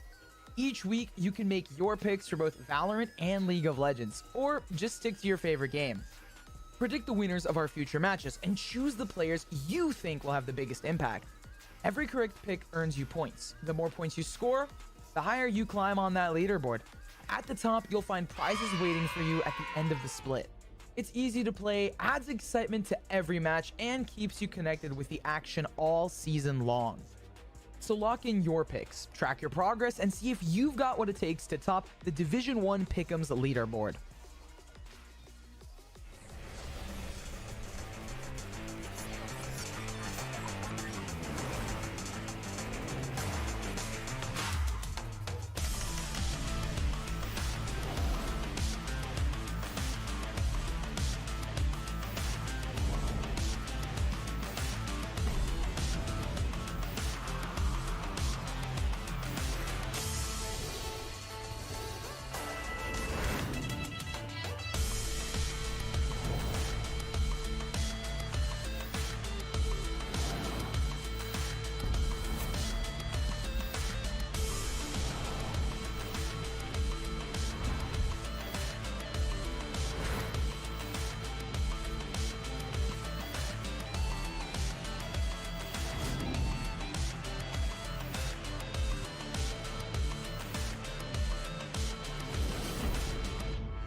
Think you know how today's matches will play out? Prove it with Division 1 pick'ems. Follow along and put your predictions to the test. Each week, you can make your picks for both Valorant and League of Legends, or just stick to your favorite game. Predict the winners of our future matches and choose the players you think will have the biggest impact. Every correct pick earns you points. The more points you score, the higher you climb on that leaderboard. At the top, you'll find prizes waiting for you at the end of the split. It's easy to play, adds excitement to every match, and keeps you connected with the action all season long. So lock in your picks, track your progress, and see if you've got what it takes to top the Division 1 Pick'ems leaderboard.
Think you know how today's matches will play out?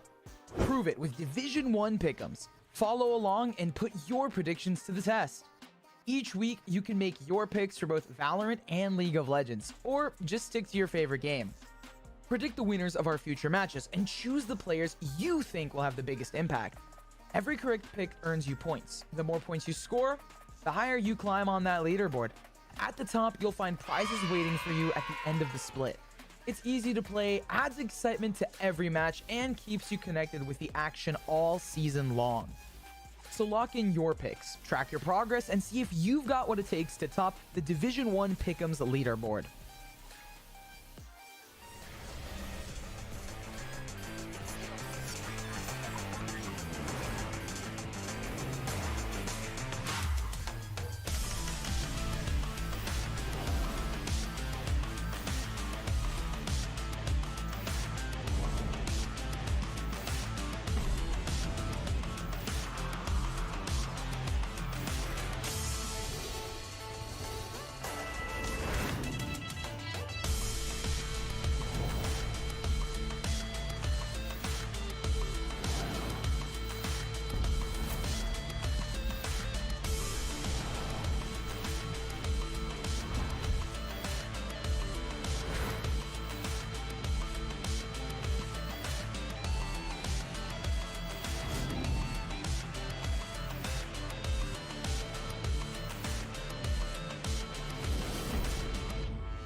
Think you know how today's matches will play out?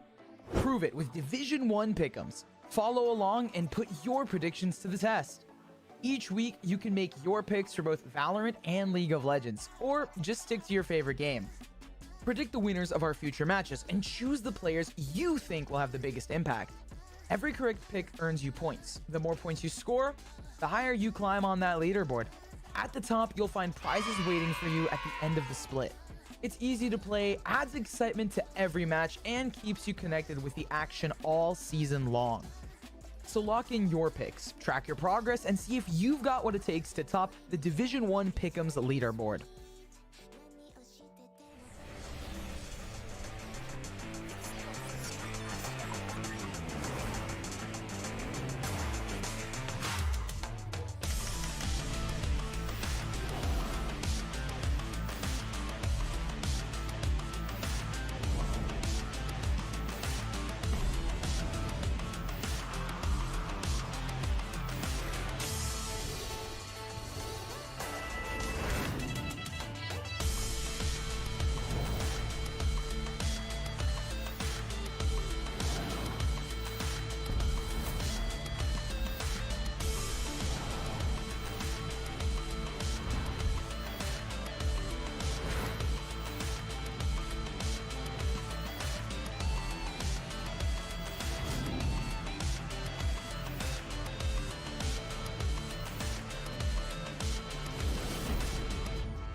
Think you know how today's matches will play out?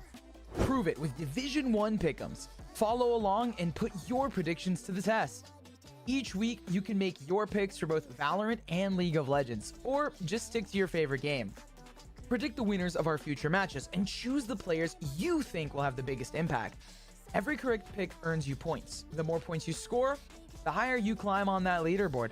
At the top, you'll find prizes waiting for you at the end of the split. It's easy to play, adds excitement to every match, and keeps you connected with the action all season long. So lock in your picks, track your progress, and see if you've got what it takes to top the Division 1 Pick'ems leaderboard.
Think you know how today's matches will play out?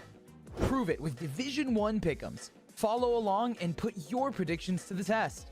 Each week, you can make your picks for both Valorant and League of Legends, or just stick to your favorite game. Predict the winners of our future matches and choose the players you think will have the biggest impact. Every correct pick earns you points. The more points you score, the higher you climb on that leaderboard. At the top, you'll find prizes waiting for you at the end of the split. It's easy to play, adds excitement to every match, and keeps you connected with the action all season long. So lock in your picks, track your progress, and see if you've got what it takes to top the Division 1 Pick'ems leaderboard.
Think you know how today's matches will play out?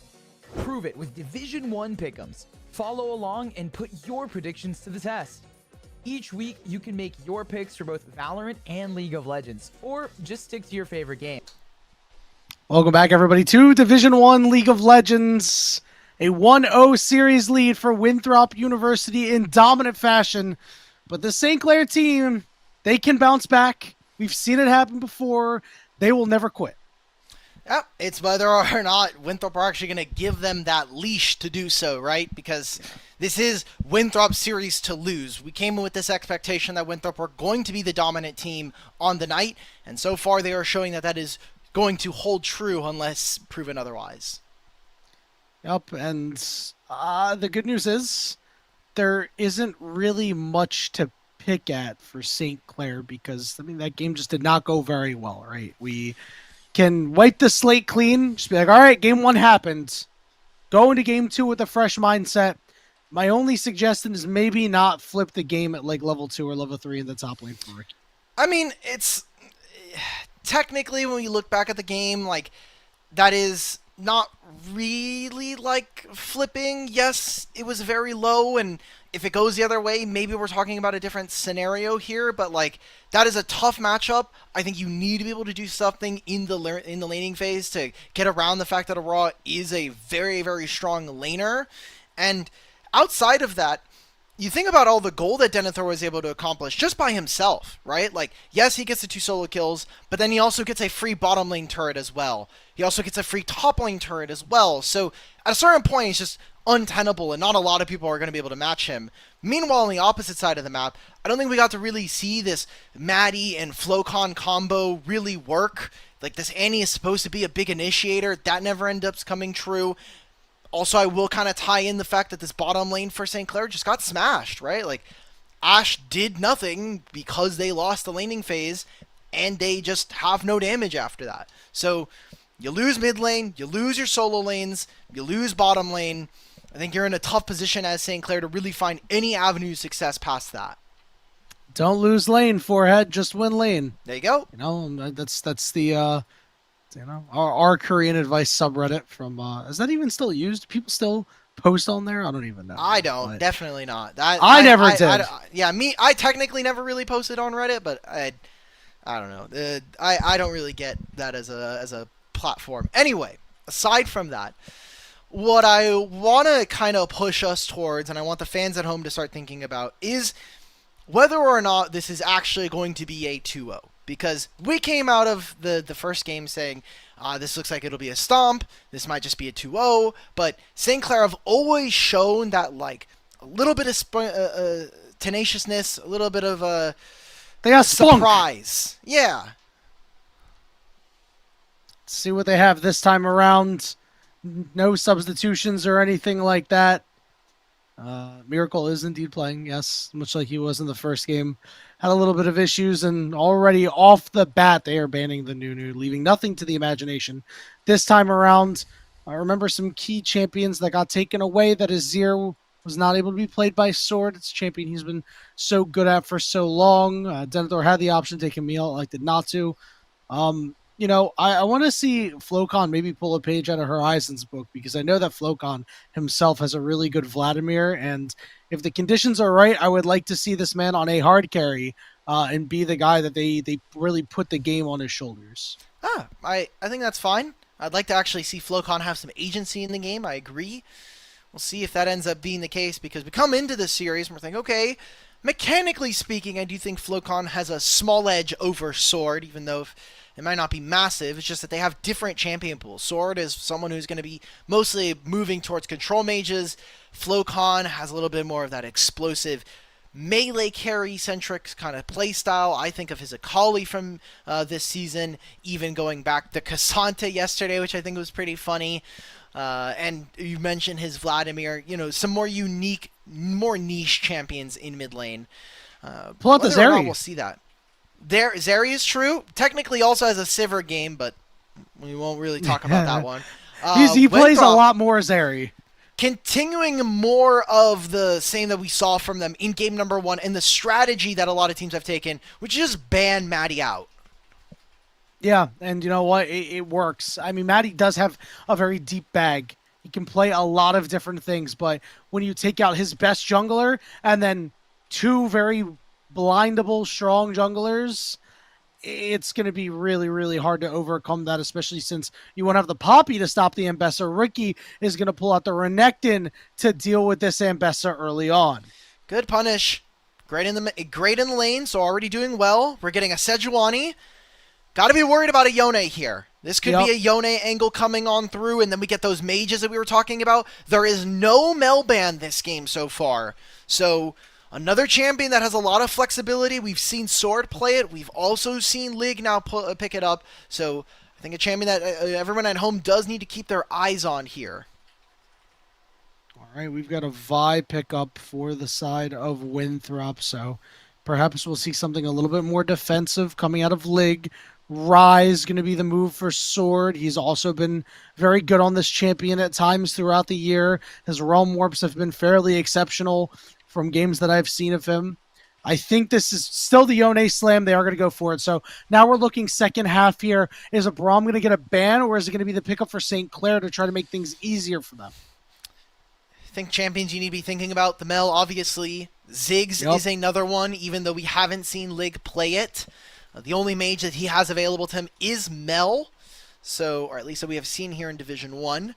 So, be interesting to see what they'll be going for. They're going to get rid of Jhin, so more long-range options here.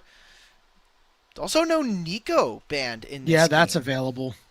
That's going to be a really solid pick for Winthrop if they elect to want to pick it up. Just against all these melees, it's going to be so hard. There's a lot of really good support options there.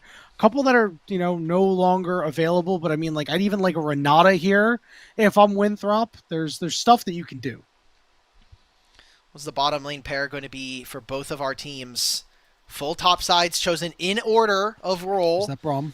And we'll have to be a blind here for St. Clair. More than likely just going to be an 80 carry or a bot lane blind for Lig. That's what I would like to see. But wouldn't be too shocked to get something like a Rel out of the way. Instead, they're going to go for that Mel that we had just saw yesterday up against Utah. Close enough. You were almost right. You dropped the Rel as the Mel. You did call out the Mel earlier. This is good. So it is not a Mirage. It is a champion that must be respected. We are going to go with a Kai'Sa here to match up the dive that Winthrop has put together. Now we start to think of Kai'Sa's really good pairings. There's a Nautilus that's on the table if you want to single out some targets. Of course, Rel would be fine. It will be the Nautilus, though.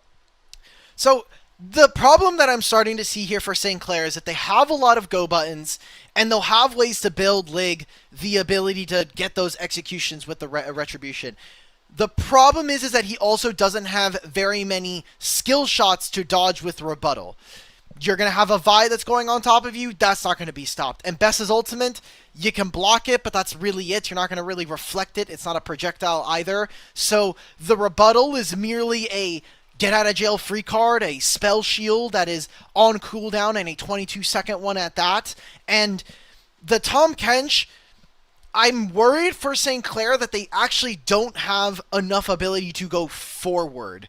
You are stopping the dive from this opponent team, but I think if you're behind and you're not able to start fights, it's just going to be more and more miserable. This is a St. Clair team that needs to be in position, that needs to get into fights so that you can set up for Yone Q3 and Fate Unsealed. You need for this Renekton and Sejuani combo to work together. Yeah, I think the Kench is mostly almost playing the role of a Braum, where if the fight's extended, you're getting these tongue lashes that are slowing you. You're then getting the stun off of it, and that's how you're kind of enabling the rest of your team. So we'll see how that's going to shake out. Winthrop University, St. Clair College. Winthrop looking for the 2-0 to face their arch nemesis, Maryville, in the Division 1 League of Legends Finals. St. Clair looking to force Game 3. Lig with a smart ward. Get a little bit of damage. Arcane Comet barely even puts a mark onto the Nautilus's armor. And do want to note, we have a lot of collegiate teams practicing at the same time over on Division 1 Val. Currently, St. Clair are 1-0 up versus West Virginia, who have also been a great team over in the Valorant side. And I think it would be great to have both the Maryville programs on either side make it to the grand finals. We saw that earlier today. And if St. Clair can mount an upset here and bring us to Game 3, potentially win the series versus Winthrop, to see both St. Clairs potentially in the finals as well. That would be so awesome. I always love when you can see something like that, and it means that the entire finals weekend has that little bit of extra juice. Because if you don't get one, you could always get the other, and you always want to go for the clean sweep. All right, we're seeing junglers start on the same side of the map, oddly enough here, as Maddie has moved in to take away the top side of Rapid. Good use of the priority. He knows that with the Renekton versus Mbessa matchup, it's tough for Mbessa to try to find trades. Oh my god. On a Miracle, Heal getting burned. They are looking for more damage. Miracle, a couple auto attacks away from death as Lig trades back onto only 35, but mobility hurts just a little bit more right now. Only 35 is going to go hook again. Oh, he wants it. Only 35 has never met an engage he didn't like. Forces the flash at a Miracle, but he has to flash himself. Yeah, this lane is super weak early on. Maybe only 35 tries to hide a hook behind a minion again. I think if you go for Miracle, though, you lose. He just went for it. He'll die to Mel. It's a 1-for-1 in the end. Still the wave being caught here by Lig, and Mobility does need to show some respect because they have no vision as to where Maddie is right now. They had put wards on his red buff, or sorry, on his Raptors, on his blue buff. Now Maddie will get spotted on enemy Raptors. They'll see that he has a blue buff and Rapid already on the case. Wonder if Miracle takes a detour through the jungle to spot out his camps. So he knows that his Gromp is here, but doesn't check the blue buff. I think this is a little bit of a skipped step here. Could have potentially spotted out Rapid, as well as also given Maddie a little bit more information as to where his opponent jungle is. Elects not to do so, and now with Rapid on these Wolves, the lane is set up in a scenario where Rapid can come down and crash with only 35 and cause a problem, and I have a feeling that's exactly what's going to happen. Mobility's got to catch this wave right now, so it's just the two of them. Hook goes down. Miracle doesn't really have a way out. He just has to waddle away. He's got his shield off the gray health. He is chunked out big time. And look at this wave. I mean, Mel is going to be able to thankfully TP, but Miracle has to take another reset here, and it gets canceled. So Mel will get all of this wave solo to themselves, and Miracle will just have to be behind. Tom Kench definitely is a champion that needs the levels here and the experience. Only 35 continuing to be aggressive. Turns into another jungle camp here for Rapid. Thankfully, it'll be equalized with Maddie finishing his top side clear. Looks like even moving back down towards the bottom side of the map. Across the lanes, though, starting to find good punish here. Good purchase from Winthrop. Sword almost finds Flocon, and this top lane matchup. Right now, I think the fact that Denethor is even is a good sign for the Eagles. I was just thinking that, my friend. Let's go up there and see what's going on. As Denethor immediately takes a very rough trade, a matchup that is not the greatest for Mbessa. So Renekton just has such raw early strength. He also just has a shield crush, right? Like that ability by itself makes it very difficult. The armor penetration that he gets from his slice and dice makes it difficult for Mbessa to step forward early. Also calls into question her itemization. You can go for Eclipse, but it's a little bit tougher. And if you end up with something like even a Spear of Shojin, your early items aren't as impactful. Sword almost gets engaged upon, does not get to Q2, Q3 from Flocon. Seeing a transition into the top side as all of the bottom lane pairs start to make their way up here. Mobility going to have some alone time up there before Lig gets there. Mobility opting into the call on his first back. Already 1/4 of the way through there is somehow only 35 is a level down to Miracle. Despite the fact that Miracle has been forced back to base at inopportune times multiple times in this game. 35 just sticking around. Has to be able to help his mid laner in some cases. Okay, guys, we'll just pretend none of this happened. Visually, nothing just existed on our screen. Maddie wasted a lot of time. Thankfully, he didn't have too many camps to take care of, but it opens up a small lead for the time being for Rapid, who finds his first recall with a Tunneler and a longsword. Yep, he's going to hit level 6 quite soon. And once he does, then it's time for the cease and desist to come through.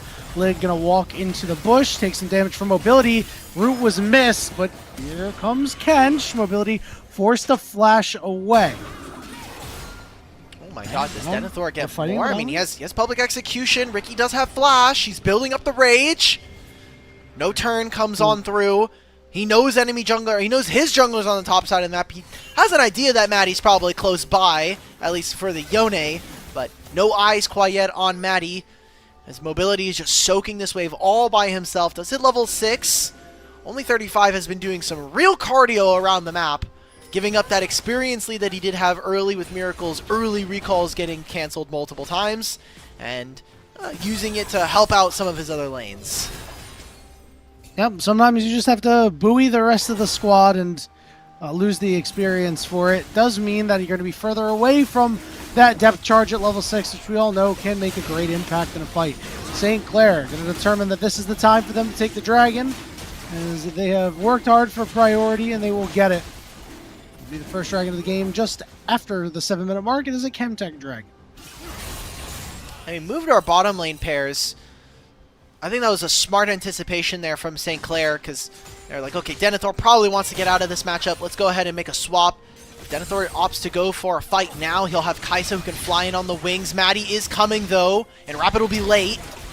Okay, Ricky flashes away. Denethor wants to go in. No, the ultimate splits the uprights, and Mobility gets the kill. Denethor gets stunned, but Maddie doesn't have enough left in the tank.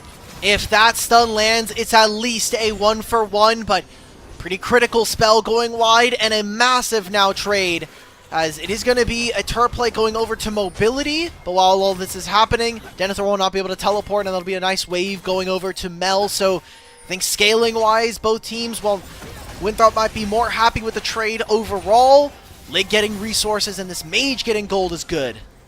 Here's that Realm Warp we're talking about. Miracle going to take a lot of damage already, down to half HP. Going to have to use the Gray Health, but the root does not land. Miracle will need a miracle to survive, and you know that he won't. Feat of Warfare going over to Winthrop, as Lig will be able to walk away. How much more damage can Lig get down He's here? He's golden Maddie's eclipse. coming. One more kill. Flocon's coming. Okay, well, doesn't look like they're going to be able to finish that off. Thought Lig needed one more Q before that ultimate would kill, but St. Clair in position here. Should be able to start up these grubs. Alright. So, St. Clair, while losing a lot of the actual fights and some of the material gains, they get the first dragon. Looks like they will get grubs completely uncontested, and they do win these side lanes for the time being. Renekton is always going to kind of do well, maybe on 2 and 3 items, and Bessa feels a little stronger, but with the addition of Spear of Shojin and Sterex, I have a hard time seeing Renekton losing this matchup. And Flocon does have the ability to kind of push this rise later in the game. It's just whether or not they can actually get to that point. If this team can get to 3 items for St. Clair, that is where it's going to be kind of the big equalizer for them versus Winthrop. Yeah, and we're going to need to see their map rotations be a little bit stronger, because they might have opportunities to try to take advantage of the fact that they have grubs at this point of the game.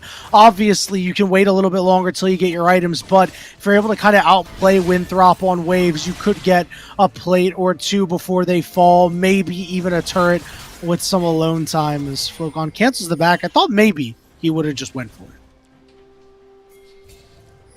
There's a play on bottom side. They're going on a Miracle. Public execution is there. The root onto Denethor. Miracle at half HP. Rapid doesn't have his ultimate, but he's got the Q. Flash auto from only 35, and he's the one who gets the kill. Are they going to keep going for a dive onto Lig? There's no one else on this side of the map, and they have a fair amount of wards on the top side. They should have spotted Maddie here. So Mobility gets to survive this trade in mid. A teleport out from Ricky. Does it get canceled? It does! Okay, and the hook misses from only 35. Lig was able to clear out the wave, and that is a huge cooldown burn. You do not get the value of actually moving Ricky, though. That was a good trade. I mean, you got a free teleport, and hell, you might have well as just traded a kill as there. Maddie does just a bare drive-by in the mid, nothing happens. Vision control so dominantly in favor of Winthrop University, and the Eagles, they do not care about some of these side lane matchups right now. They wanted to try to punish Mel. They got the TP from Ricky. That's good enough. Uh-oh, Lig has no idea that the Nautilus is here, And that rebuttal's not going to help you too much against that champion. Now we have a teleport coming through. We have Denethor getting stunned up, and he is doomed. They're going to give that one over to Flocon. Okay, so St. Clair do get to punish back now. They do lose their AD carry or their bot laner in Lig, but they'll get plates on bottom lane with these 3 grubs, and Ricky is getting fed in top lane. Depth charge is available.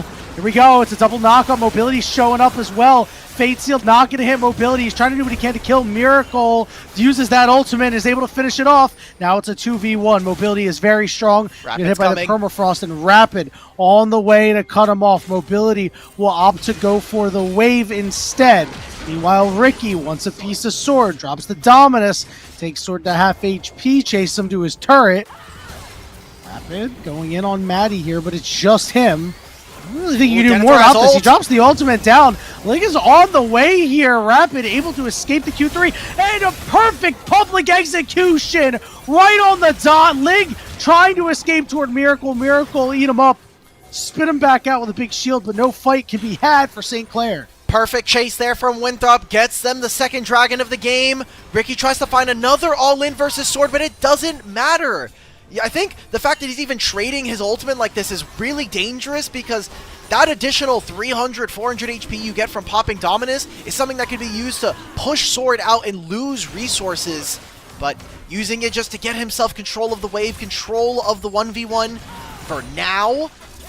Rod of Ages does mean that he is going to continue to heal up, and that Seraph's is only, or that Tear the Goddess is only stacking further. Dragon goes over to Winthrop University, as we were talking about, and more kills. I mean, a 3-0 Kaisa for Mobility is a dangerous spot to be in if you're St. Clair. Next objective going to be in 2 minutes. It's going to be that Rift Herald, and the question is, can Flocon get to his first item? He's 2-0 right now. He's farming just fine. If you can get to that Blade of the Ruined King, I mean, this champion becomes far different. Making a play in mid lane at least. We will not have anything spawn. It'll be 2 minutes for Herald to go up. And that'll be the next objective that we are playing for right now. We look at items.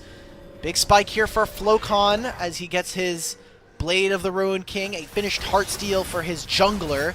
But no items for this bottom lane quite yet. And please tell me this is not going to be Heartsteel Tom Kench in support. I'm praying that this is... Well, actually, I hope it also isn't a Warmogs, because it wouldn't even activate. But you are never going to get value in this game. And I feel like you're just delaying your team. Yes, we talked about the St. Clair College RA team that do want to kind of get a little bit later in the game, get to 2 and 3 items, but not on support, not on Tom Kench in this game. And I don't think you're going to have the time, nor really the wherewithal to get the auto attacks down. Public execution on top of Maddie. The question is, can Denethor actually escape? They will not choose to pursue any further. Flocon landing a Q3 in the bot lane, taking sort of half HP. Fate Sealed on top of it as well. Snapback is not going to do enough damage to actually kill him. Right. So Flocon doesn't get the kill. Sword does have to lose the flash, like we were mentioning. All this for a topside play. 30 seconds before the Herald spawns. Look at the vision being placed. Move out of mid. They're going to take their resets. They're going to move back out instead. Sword not going to play for the fight. He's going to clear this wave, probably the next one on bottom lane, and then look to Realm Warp into the play if he's needed. But Winthrop want to spend their gold right before the Herald spawns. All right, teleport in the mid lane for Lig. Flocon's going to have to take the long walk. He does have Flash available, but again, no Fate Sealed because he was just using that bottom side fight. We're starting to see St. Clair move in, trying to clear as much vision as humanly possible. They've gotten a lot of it taken away. Here we go. Miracle just walking up here. Only 35, getting slow to hook the wall to escape, but Denethor may have put himself in a weird spot. He chunks out Ricky. He is much stronger right now as the rest of St. Clair are forced to run away. Rapid dropping the ultimate down, and the Kaisa follow-up. Ricky slices, dices, flashes, but I think he'll be chopped down by Mobility. They're going to go for a mid lane play instead. St. Clair, let's use those 3 grubs. Let's drop the Herald right now, and let's go towards mid lane. Maybe even making a play towards bottom lane. Remember, Sword has no flash. He knows he's the only play. He's going to Realm Warp himself out to safety, and it'll be a turret going over to St. Clair. But look at what's happening on the opposite side. Mid lane and top lane right now. Denethor going to take a top tier 1 in trade. Yep, there's that Herald going over to Winthrop. Flocon will be able to get the turret first at the very least, but it is gold going into the carries, and Flocon seems like the lone ranger right now in terms of strength.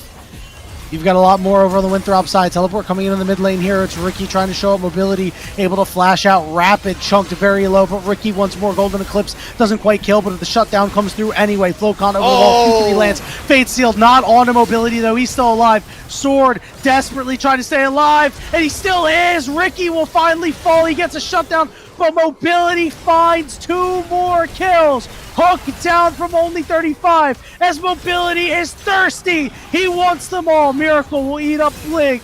Drops the W back. Mobility has plenty of mana, just not a lot of health right now. What only the? 35, barely survives. And look what's going on up top. Denethor getting another turret while all this is happening. St. Clair unable to break the structure or win the fight. And this is a Kaisa now with 2 items. Yanni, this is hearkening all the way back to the the regular season bout between these two teams. St. Clair are taking the first game off of incredibly aggressive play, but game 2, they started off with a lead. It looked good for them, but the thing that I want to hearken to most, the thing that was most important in that game, was mobility on Kaisa. He got a pentakill on this champion and completely turned it around. 6-0 now on this champion. 2 items completed. These next couple of fights are all for mobility to win, and he needs to be the big man on campus if they want to win this and send themselves to the grand finals. He is truly exceptional at Kaisa. We've seen it many times at the collegiate level and the tier 2 level. It's another kill going through. Maddie dies, and look at mobility helping out Denethor, his boy that he's played with since the beginning of their competitive careers together, making the play. It's Rapid at only 35, just causing a ruckus for Ricky, forcing him to just run away scared. There's nothing that St. Clair are able to do right now. They have no answers. And they lose even more. Part of why Winthrop is such a dangerous team and why they are so consistently at the top. I'll hold that as Lig gets caught. Yeah, He is that dead. rebuttal, again, doesn't help. Yep. So what I was going to say is that for the Eagles, the way that they've stayed at the top for now what feels like a couple of years has been such solid macro play. They are so good about spreading around the map. Flocon teleports in. He has the Fate Sealed out. Wait, mobility got caught there. There's big shutdown going over to Flocon. Meanwhile, only 35. He's going to have no HP when he hops out of this. Denethor over on the side. 2 levels up on Ricky. Won't actually be able to finish him off. Only 35 drives into a wall, desperately just trying to escape. As St. Clair, they know that they might have an opportunity here to do something. Teleport coming in from Lig. Flocon once in. God. He lands the knockup. He gets eaten in the soul unbound. That's a weird interaction. Flocon desperately just trying to hide because you know Denethor could chop down at any time. He's winning Denethor this. is just frontlining, doing so much damage. Flocon with another knockup. There's the Golden Eclipse, and doesn't do a whole lot. Only 35 on the wall, but he dies to Flocon and friends. But Denethor is just eating everybody alive. He takes no damage, and he does a ton himself. Public execution seals the deal in that fight. Who knew it? It was a dynamic duo. Mobility carried the first half, and now Denethor completely ravages St. Clair. A 1 versus 4 in my mind right there. And look, now Mobility's even going to cancel Ricky. That's going to be the last one that falls. That's going to be an ace going over to Winthrop as they take this bottom lane tier 2. And Denethor and Mobility stand tall against St. Clair. The premier carries for this Winthrop University team. When they both have a pop-off game, this team is hard to beat. 19-8, 20 minutes in, 7,000 gold lead for Winthrop. They're just taking everything. There's an Otacon and a Kaisa on this team right now. Winthrop are going to look for this objective. Not a lot of flashes up and available for them, but same can be said for their opponents. Teleport comes in from Ricky. He'll be here in time, but no one is in the area from St. Clair. Yeah, they're just not going to be able to even start the fight, I think. Maddie really wants to. Ricky is in there. Here comes Flocon. Teleport coming from behind. It's Sword. Bit of a weird spot. Denethor is not healthy for this fight. Only 35 flashed away. He gets stunned up. The snapback All right, we're going to turn around onto Ricky because everybody is running away.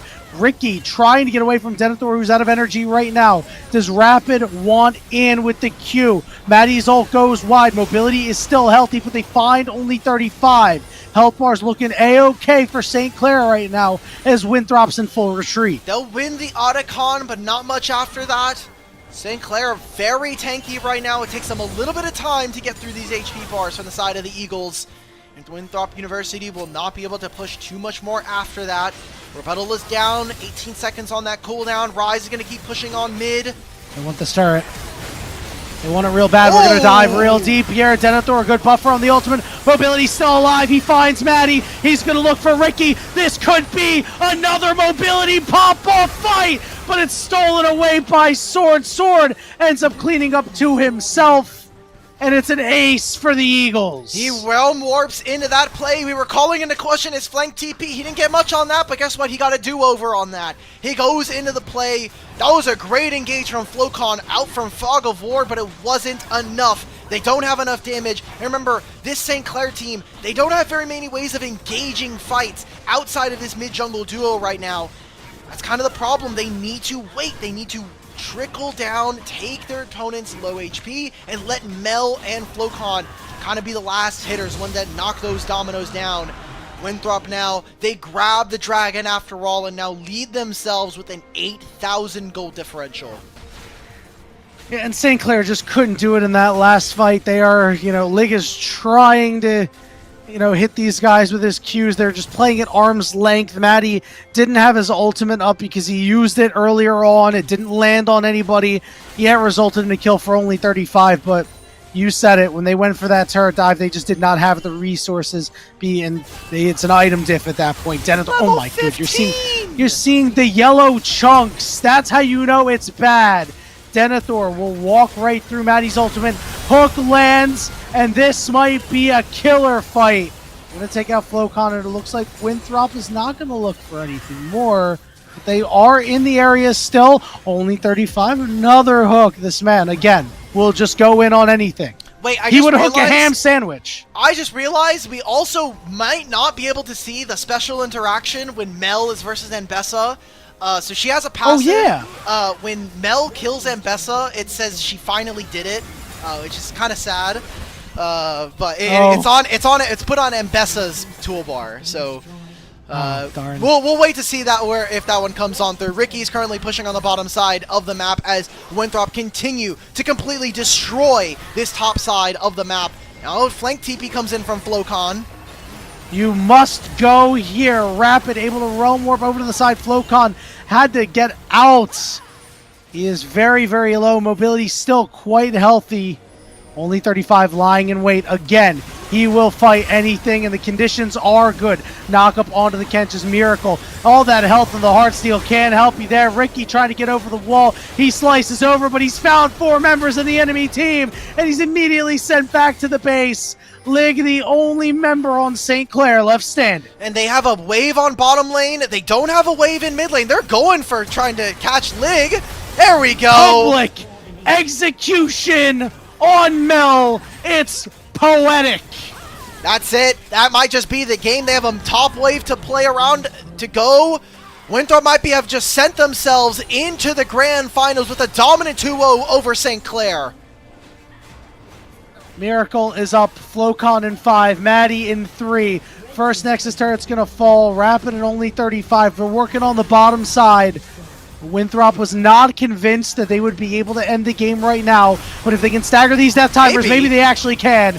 Miracle with the gray health still alive. They're looking for a turnaround. They find the buy. Ricky lands the stun on the sword. The knockup is there. Sword goes down too, but only 35. Lands another hook, and Ricky goes down. Denethor looking to chop him down with the Dracount step. Maddie lives on a sliver. Inhibitors under siege. Denethor trying to get away. That Dracount step is so powerful, but another hook lands, and it just means another kill for Winthrop as Denethor hopping in, looking for more. Lig is dead. There's another death of the Kench. Maddie can't do a damn thing. It's a triple kill for Denethor. There's minions and only 1 turret, and a long time before St. Clair gets up.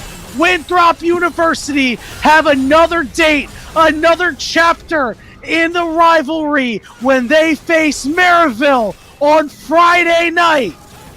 7 weeks of regular season, the very first game of Division 1, Winthrop versus Maryville. And of course, we've been waiting for it. This is our grand finals. It'll be the Eagles going up against the Saints. It is a matchup that we have seen in the collegiate finals multiple times, even all throughout the collegiate championships. It is a matchup that everybody has been waiting to see. And we opened with Winthrop Maryville, right? That was the first. That's what I was saying. I was like, the very first match of Division 1 is the beginning. It is the end. Yeah. The Alpha and the Omega. Are you surprised? Is anybody surprised that it's these teams doing it again? And for what it's worth, to talk about that for a little bit, Maryville has generally gotten the better of Winthrop. It's another opportunity for a very hungry Eagles squad to try and right these wrongs that have befell them in past years. Yeah, and this would be a pretty nice trophy to hang up alongside themselves.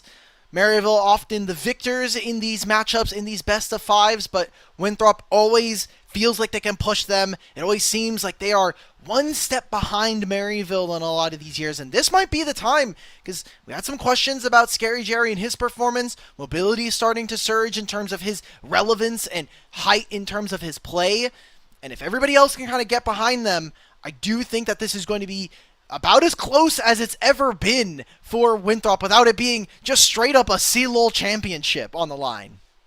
Right you are, my friend. I'm so excited because we get to talk to Rapid, the winning jungler for Winthrop, and get his thoughts on not just this matchup, but the matchup ahead. We're going to go ahead and take a break to get him set up, and when we return, the winner's interview with the Winthrop jungler Rapid. Think you know how today's matches will play out? Prove it with Division 1 pick'ems. Follow along and put your predictions to the test. Each week, you can make your picks for both Valorant and League of Legends, or just stick to your favorite game. Predict the winners of our future matches and choose the players you think will have the biggest impact. Every correct pick earns you points. The more points you score, the higher you climb on that leaderboard. At the top, you'll find prizes waiting for you at the end of the split. It's easy to play, adds excitement to every match, and keeps you connected with the action all season long. So lock in your picks, track your progress, and see if you've got what it takes to top the Division 1 Pick'ems leaderboard.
Think you know how today's matches will play out? Prove it with Division 1 pick'ems. Follow along and put your predictions to the test. Each week, you can make your picks for both Valorant and League of Legends, or just stick to your favorite game. Predict the winners of our future matches and choose the players you think will have the biggest impact. Every correct pick earns you points. The more points you score, the higher you climb on that leaderboard.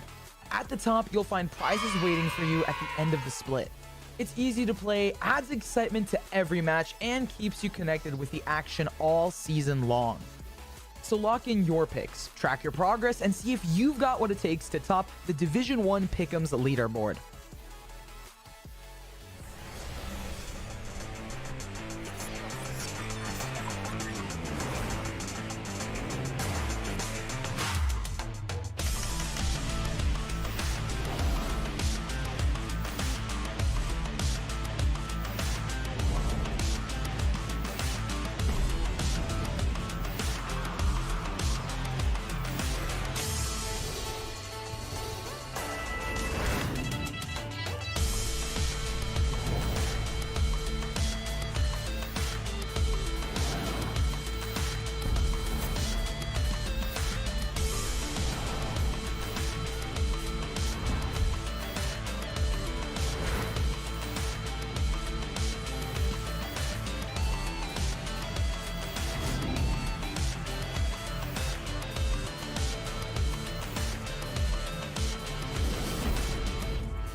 Think you know how today's matches will play out?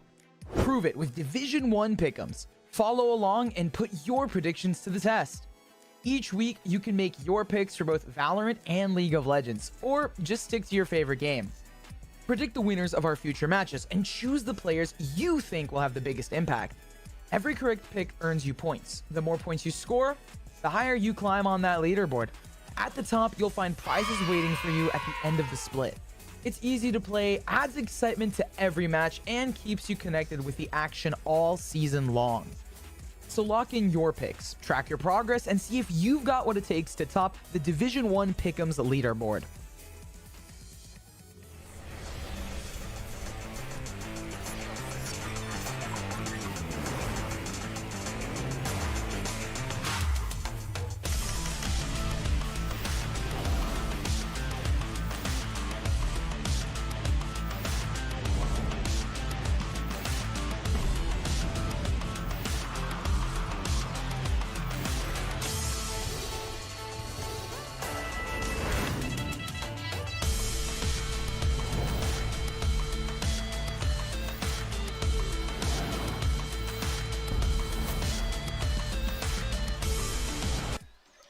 Welcome back, everybody, to Division 1 League of Legends. We have Rapid here, the winning jungler from Winthrop. Rapid, congratulations on your victory here today. All right, so you had this matchup against St. Clair.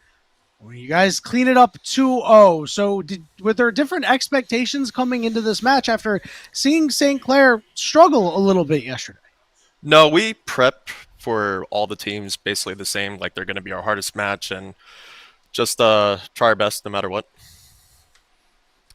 I'm sorry, I'm gonna completely derail this. I didn't know you were Knowles, brother. Where did we get the FSU? Hoodie? So I'm originally from Florida, but my girlfriend recently graduated last year, and then she moved up to Winthrop with me. But go Knowles. There we go. I was gonna say I have mine. I didn't know. I would have brought mine. Yeah.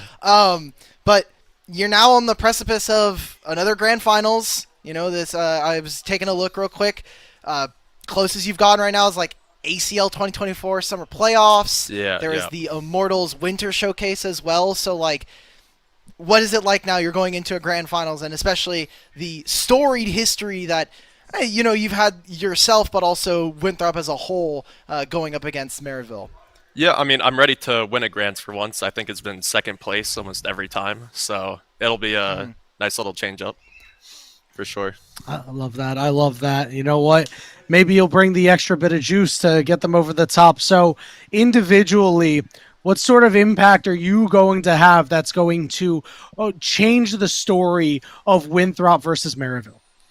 Well, last time we played them, I think it was Nace, right? We ended up beating them 2-1. So I think we're already just prepared for it and make it a easy 2-0, or is it best out of 5 this time? It's a best of 5. Best of 5. Yeah. Okay, so 3-0. He said they're going to win 2-0 in a best of 5. This man. Make them FF the third game. They won't even play. There we go. What's with the hat? I love Denethor, bro. Yo, this guy just completely stomped on Mbessa. This guy's clowning already. Broken, make broken.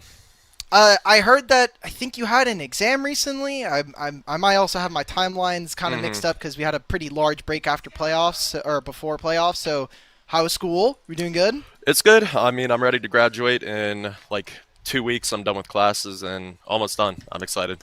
Nice, Congratulations. Thank you. Hopefully we can cap that off with a trophy. But me too. Yeah. I mean, looking back at kind of not only the time here at Winthrop, but just here in Division 1, what are some of the things that you are really proud of, whether of yourself or just, kind of hanging out with the guys?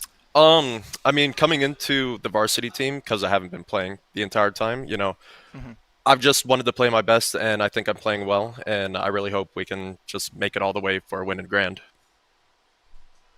Love that. All right. So Division 1, obviously, this is the first time it's being run. It's first season. You have the opportunity to knock off Maryville to be the first ever Division 1 champions. Does it feel any different than any sort of match or tournament you've played in before because of those stakes? If there was a bigger prize pool, I think I would feel more obligated. But no, just having the title is enough. I mean, that's awesome. Hopefully it happens. Yeah. I wanted to talk about like Hangout. Like, are you like super close with the rest of the guys? Because obviously that 4 have been kind of playing for a little bit longer than your addition. Yeah, I mean, we all get along pretty well. I've known them pretty much from the start, at least Noah and Mobility, when we all came here together. And then I wasn't really around for about a year, but now that I'm back, I mean, we're all pretty chill. We just had a great big like kickball tournament that our director Josh hosted with our entire Winthrop esports, everyone. It was awesome. Who was top 2? Like, what happened with the league team? Did we win or? So we just did a randomizer with all the players, so we had league team spread everywhere. Okay. Yeah. Okay. I don't Who think was we the had any players MVP? who won, but... Who was the MVP of kickball? Got it. I would say our production guy Max. He was a unit. He kicked far. He was awesome. Oh, that's awesome. Yeah, I was gonna say like you guys have obviously been hanging out. I mean, like, what is the biggest difference from the first time you and like Noah and Mobility hung out between then and now? I guess. I feel like everyone's improved a lot as like a person and a player. Like everyone's matured a good amount, and everyone's skills just are on point. So it's awesome to hang out with these guys.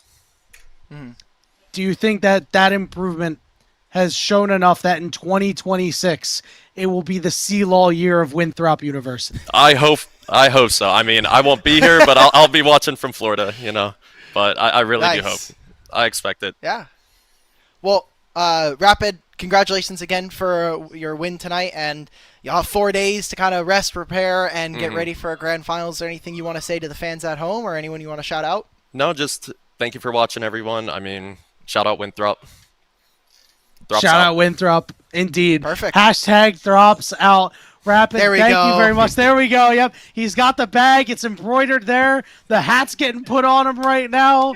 He's got enough money to get that Kappa juice. He's all ready and raring to go. Enjoy the victory. Enjoy the time with your team, and best of luck in the upcoming final. Thank you, guys. Appreciate it. Well, that was a great interview. He's a great man. Very happy to hear that he is, seeing success here and approaching the end of his time as collegiate. Alk Battery, what do we think about this final? I want to hear some predictions.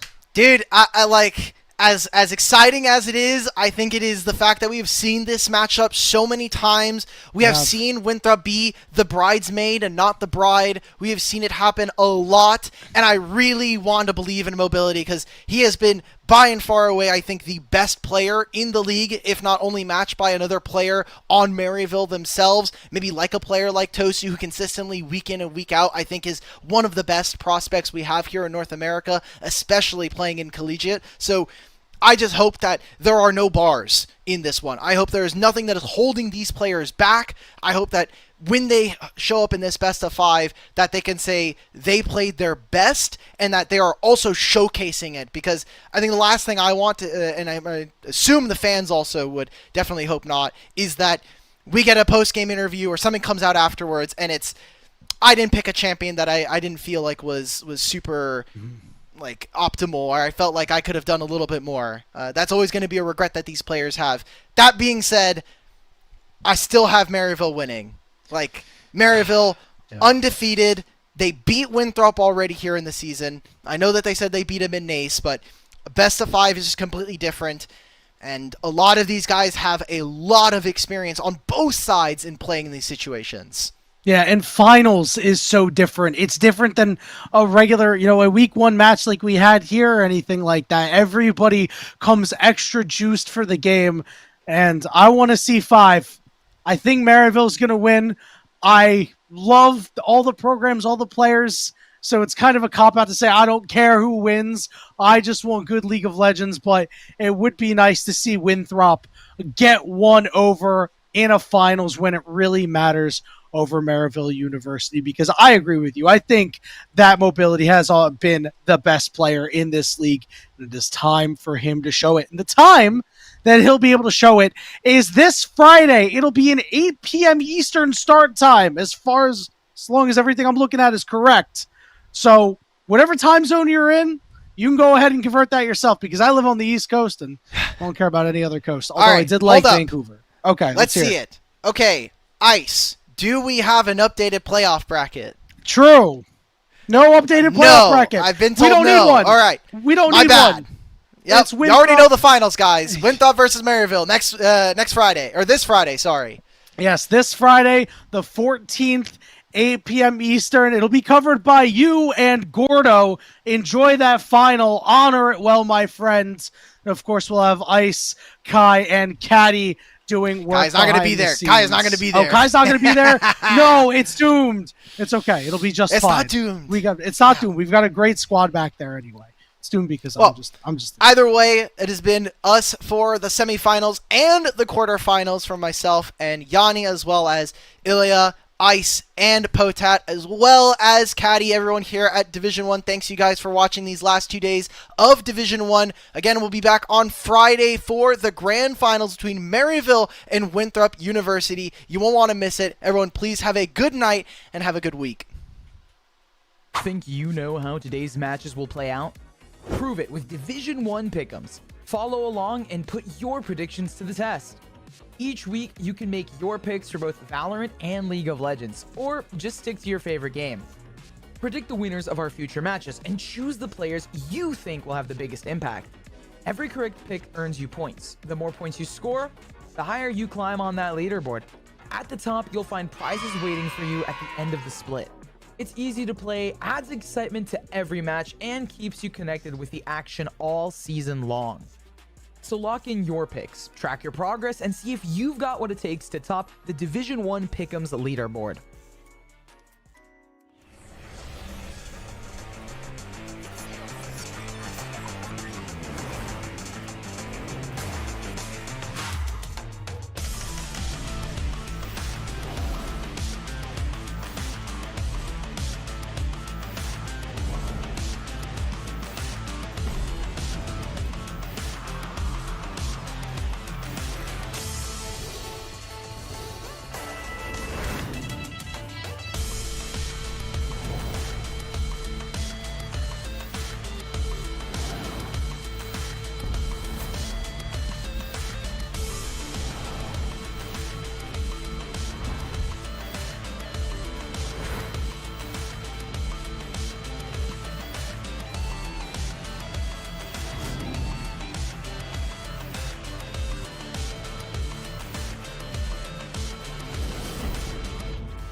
Think you know how today's matches will play out?